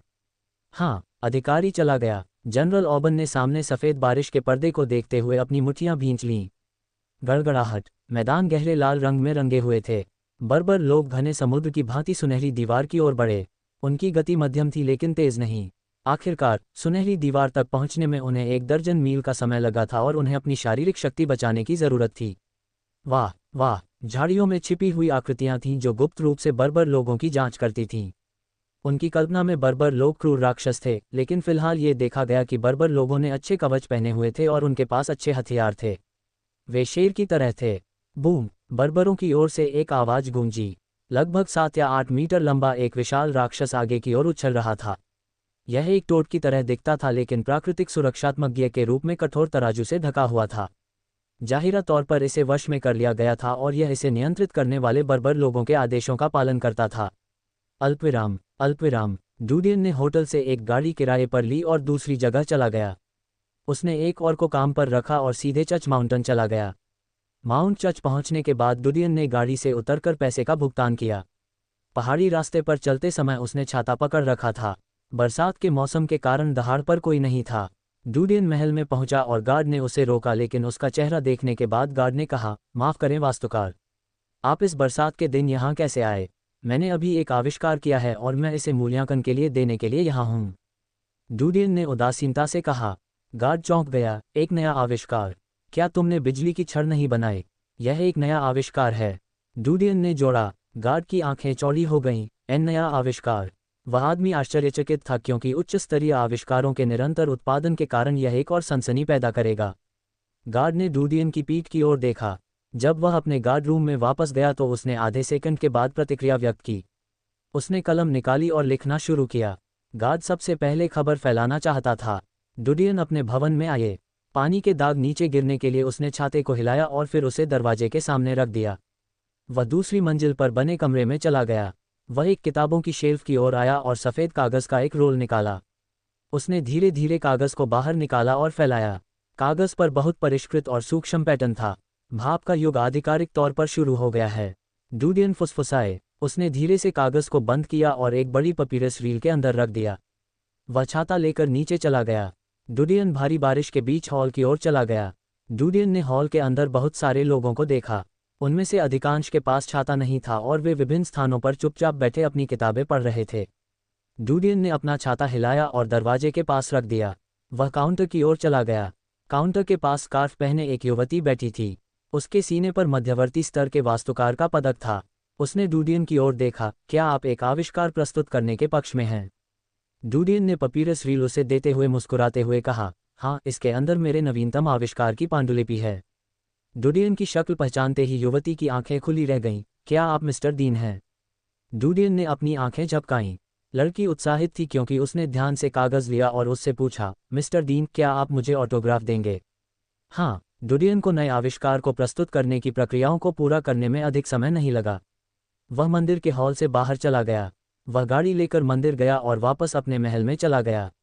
अल्पविराम। अल्पविराम। भारी बारिश की बूंदों के कारण नदी के ऊपर लहरों की परतें देखी जा सकती थीं। अधिकांश पत्रकार वापस चले गए थे, लेकिन कुछ ऐसे भी थे जिन्होंने महल के प्रवेश द्वार के पास शरण ली थी। वे ऐसे पेशेवर थे जो किसी भी कीमत पर पीछे नहीं हटते थे। आखिरकार परेशान करने वाली मक्खियां चली गईं। जैक ने खिड़की से बाहर देखते हुए अपनी गर्दन फैलाई और शिकायत की। बूढ़े फुलिन ने फुसफुसाते हुए कहा, बारिश बहुत तेज है। मेरा मानना है कि उसे बाहर से वापस लौट जाना चाहिए। पिताजी, मौसम बहुत ठंडा है। आपको सर्दी लग जाएगी, इसलिए कृपया आराम करने के लिए ऊपर चले जाएं। सैंडर ने कहा और नौकर से बूढ़े पितामह के घुटनों पर डालने के लिए कंबल देने को कहा। बूढ़ा फुलिन उठ गया, लेकिन उसने खुरों की आवाज़ सुनी। उसने बाहर देखा, एक गाड़ी आ रही है और उस पर तत्वों के मंदिर का बैनर है। अध्याय 360। गेट के बाहर आश्रयों के पीछे छिपे पत्रकारों ने गाड़ी देखी। वे आश्चर्यचकित थे क्योंकि उनकी आंखों में उत्साह की झलक थी। उनमें से कुछ ने संभावित बातचीत को रिकॉर्ड करने के लिए नोटबुक निकाल ली। दरवाज़ा खुला और डूडियन ने बारिश से बचने के लिए छाते का इस्तेमाल करते हुए रास्ते पर कदम रखा। लंबे समय से लापता डूडियन को इस समय अपने सामने आते देख पत्रकार दंग रह गए। वे तेजी से भागे और महल में घुसने की कोशिश की, हालांकि उन्हें महल की परिधि में प्रवेश करने से रोक दिया गया था। श्री डीन, आप? आर्किटेक्ट डीन, हम यहाँ से हैं। लोग सवाल पूछने के लिए मचल रहे थे। उनमें से एक ने डूडियन का सामना करने के लिए सबसे उपयुक्त स्थान का उपयोग किया। मिस्टर डीन, आप पिछले कुछ दिनों से गायब हैं। क्या आप गुप्त रूप से बर्बर लोगों के साथ बातचीत कर रहे थे? उनके साथ सहयोग करने का आपका उद्देश्य क्या है?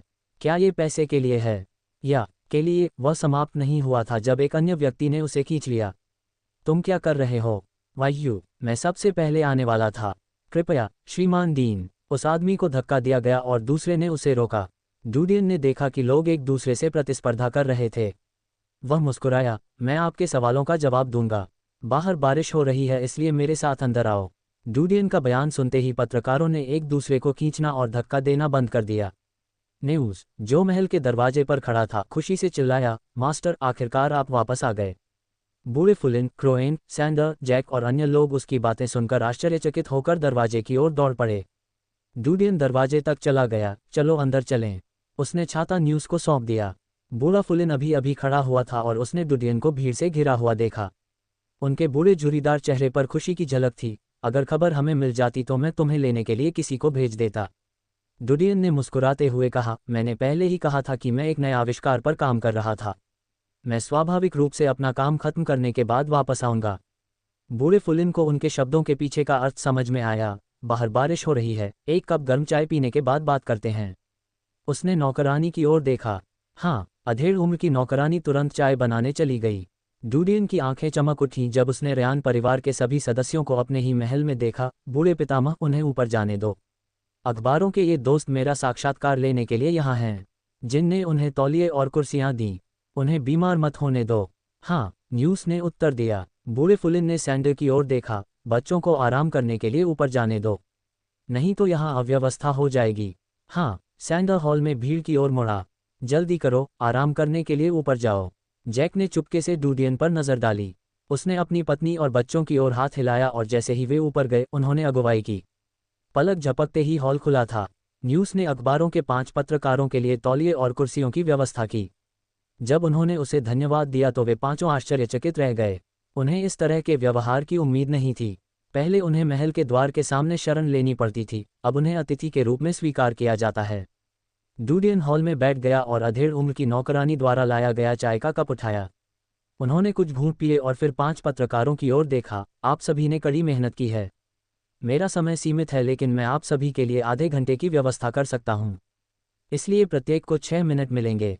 सबसे पहले कौन बनना चाहता है? उन सभी ने उत्तर दिया, मिस्टर दीन दयालु हैं। मैं पहला व्यक्ति बनूंगा। एक अधेड़ उम्र के व्यक्ति ने अपनी नोटबुक खोली और डूडियन की ओर देखा। मिस्टर दीन, आप इतने लंबे समय तक गायब क्यों रहे?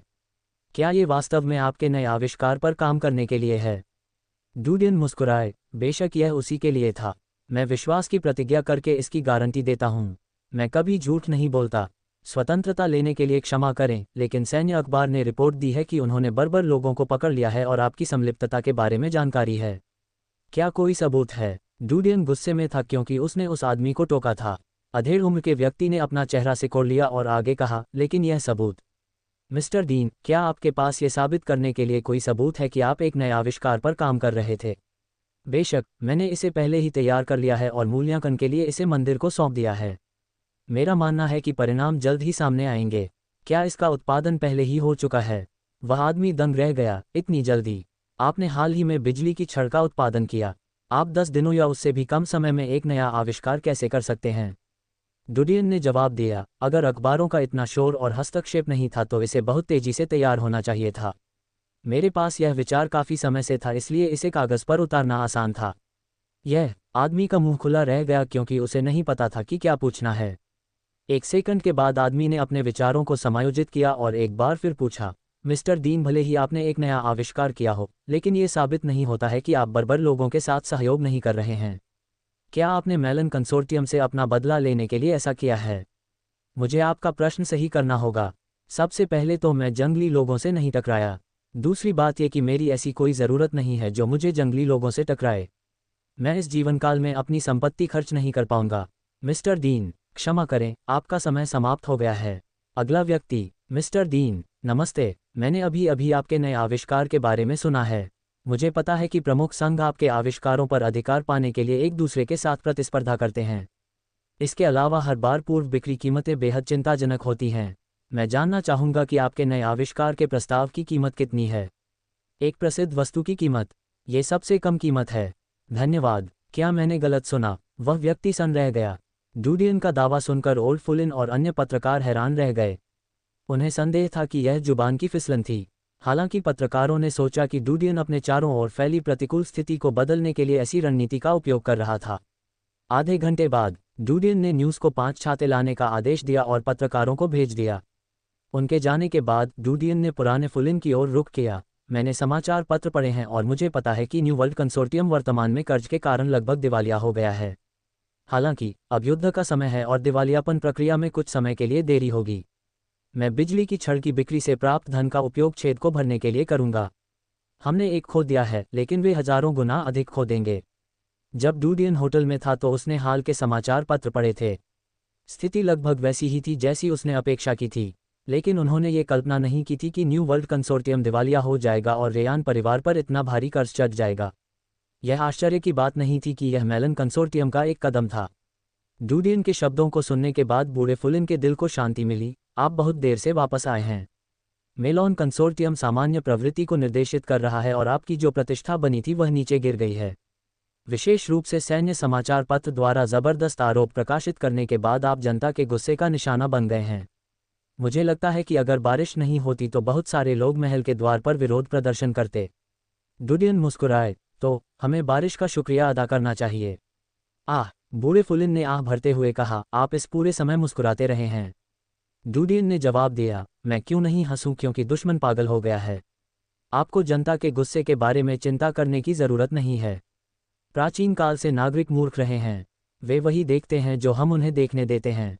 जब हम उनके सामने शेखी बघाड़ते हैं तो उन्हें अच्छा लगता है और जब हम आलोचना करते हैं तो उन्हें दुख होता है। इसका मतलब यह नहीं है कि हम नफरत को प्यार में नहीं बदल सकते, लेकिन समग्र स्थिति मेलन कंसोर्टियम के हाथों से नियंत्रित होती है। यद्यपि आपकी पहचान और आविष्कारों का मूल्य स्कॉट कंसोर्टियम और हुआशेंग कंसोर्टियम को अपने समाचार पत्रों का उपयोग करके आपको सफ़ेद करने के लिए प्रेरित करने के लिए पर्याप्त था, आज के सैन्य समाचार पत्र ने आपको पूरी तरह से काले रंग में रंग दिया। इस बिंदु पर हम जो भी दावा करते हैं वह बेकार और कुतर्क है। कोई भी हम पर विश्वास नहीं करेगा, इसलिए मैं कुछ नहीं कहूँगा। डूडियन ने जारी रखा, ये काला है या सफ़ेद, दुनिया टिप्पणी करेगी, मैं अपना काम करना जारी रखूँगा। बूढ़ा फुलिन चौंका, क्या आपका मतलब आविष्कार से है? डूडियन मुस्कुराए लेकिन विस्तार से नहीं बताया। डूडियन ने न्यूज़ की ओर देखा क्योंकि उसने देखा कि बारिश कम हो रही है। जाओ और सगे और ग्वेनेथ को वापस लाओ। हाँ, न्यूज़ ने उत्तर दिया। ग्वेनेथ और सगे 1 घंटे के बाद गैब्रियल और आर्टेमिस के साथ महल में वापस लौट आए। डूडियन ने क्रोएन को भाई बहनों के लिए एक कमरे की व्यवस्था करने का आदेश दिया। उन्होंने सगे और ग्वेनेथ की ओर देखा, सुनहरी दीवार पर जाओ और युद्ध की वर्तमान स्थिति की जांच करो। बाद में वापस लौट आओ। सगे, ग्वेनेथ, फुलिन, सैंडर और अन्य आश्चर्यचकित थे। युद्ध? क्या बर्बर लोगों ने सुनहरी दीवार पर हमला किया है? सैंडर हैरान था, इतनी बारिश हो रही है, वे आज हमला क्यों करेंगे? बूढ़े फुलिन ने डूडियन की ओर देखा, क्या आप निश्चित हैं? डूडियन ने सिर हिलाया, यदि बर्बर हमला करते हैं तो हमारे पास कोई स्पष्टीकरण नहीं होगा। नागरिक युद्ध के बारे में चिंतित हैं और चाहे हम कुछ भी कहें, हमारी बात सुनने वाला कोई नहीं होगा। इससे जनता में गुस्सा पैदा होगा। इसके अलावा भले ही बर्बर जीते या हारें, हम समाप्त हो जाएंगे। सब कुछ खत्म होने और धूल जमने के बाद हम बर्बाद हो जाएंगे, चाहे कुछ भी हो। बूढ़े फुलिन का चेहरा बदसूरत हो गया क्योंकि वह कुछ बार खांसने से खुद को नहीं रोक सका। डूडियन ने उसे संतुष्ट करने के लिए उसके कंधे को थपथपाया, बूढ़े पितृसत्ता, चिंता मत करो, सब कुछ योजनाओं के भीतर है। बूढ़े फुलिन के गाल गहरे लाल हो गए थे। डीन, तुम्हें अवसर का लाभ उठाना चाहिए। हमारा समय समाप्त हो रहा है। सगे ने बूढ़े फुलिन की ओर देखा। बूढ़े आदमी, तुम क्यों घबरा रहे हो? कौन जानता है कि कब बर्बर लोग हमला करेंगे। मैं युवा मास्टर के साथ रहा हूं और हम युद्ध के मैदान की अग्रिम पंक्ति में नहीं हैं। हो सकता है कि युवा मास्टर की धारणा गलत हो। बूढ़े फुलिन ने डूडियन की ओर देखा। डूडियन ने कहा, सेना आज संदेश नहीं दे पाएगी। मुझे उम्मीद है कि वे आज भी संदेश जारी रख पाएंगे, नहीं तो सब कुछ खराब हो जाएगा। तुम्हें कैसे पता कि बर्बर लोग हमला करेंगे? बूढ़े फुलिन ने पूछा। यह बारिश के कारण है। बर्बर लोग विकिरण क्षेत्र में रह रहे हैं और उन्हें बारिश का कोई डर नहीं है। उनके शरीर में इसके खिलाफ मजबूत प्रतिरोध है। लेकिन हमारे सैनिक अलग हैं। भले ही बारिश की चपेट में आने के बाद उनका शरीर मजबूत हो, लेकिन उनके लिए बीमारियां होना समय की बात है। बारिश के नीचे लड़ने का तो जिक्र ही नहीं। बर्बर लोगों ने राजा के किले को तोड़ दिया और केवल दिखावे के लिए लाल मेपल पर्वत पर नहीं गए। उन्होंने लंबे समय तक अपने हमले के समय के बारे में सोचा था। अगर मैं होता तो उनकी सेना का प्रमुख तो मैं इसी क्षण लड़ने का प्रस्ताव रखूंगा। डूडियन अन्य बातें समझाना नहीं चाहता था। उन्होंने आगे कहा, हालांकि अगर वे पर्याप्त रूप से बुद्धिमान हैं तो वे पूर्ण रूप से हमला नहीं करेंगे बल्कि हमारी ताकत का उपभोग करने की कोशिश करेंगे। हमलों की प्रत्येक लहर के साथ बर्बर लोगों को नुकसान होगा, लेकिन अंत में हमारे सैनिक लड़ाई से प्रभावित होंगे। उन्हें बीमारियां होंगी और यह उनकी ताकत को प्रभावित करेगा। उनका बीमार होना मरने से अलग नहीं है। इसलिए बर्बर लोगों के पास भविष्य के हमलों में सफलता का बेहतर मौका होगा। बूढ़ा फुलिन भ्रमित था। सगे और ग्वेनेथ ने भी उसकी बात सुनी, लेकिन यह नहीं सोचा कि यही एकमात्र कारण था कि डूडियन अपने हमलों के बारे में इतना आश्वस्त था। डूडियन ने वास्तव में सबसे महत्वपूर्ण कारण नहीं बताया कि वह क्यों जानता था कि बर्बर लोग बारिश में हमला करेंगे। ये बारूद था। बहुत समय पहले उसे पता चला था कि बारूद को अंधेरे चर्चों द्वारा प्रतिबंधित कर दिया गया था और उनकी तिजोरियों में रखा गया था। इसने उसे इसके बारे में सोचने पर मजबूर कर दिया। मानव शरीर पर प्रयोग करने वाली ऐसी दुष्ट संस्था बारूद का प्रयोग क्यों छोड़ेगी? वे बारूद की सहायता से पवित्र चर्च को खत्म करने में सक्षम होंगे। तो ऐसे हथियार को निषिद्ध की श्रेणी में क्यों रखा जाएगा? इसके पीछे कोई गहरा कारण होना चाहिए। हालांकि उन्हें विवरण नहीं पता था, लेकिन उन्हें यकीन था कि अगर कोई एक शक्ति थी जो अंधेरे चर्च को बारूद का उपयोग न करने के लिए मजबूर कर सकती थी, तो इसमें कोई संदेह नहीं कि वह सैन्य होगी। तो डूडियन का मानना था कि सेना को बारूद के अस्तित्व के बारे में पता था। इसलिए सेना हमले के लिए बारूद पर निर्भर रहने वाली थी। लेकिन बरसात का दिन सेना के लिए बेहद प्रतिकूल होगा। ऐसी स्थिति में बारूद की भूमिका बहुत ही कम हो जाएगी।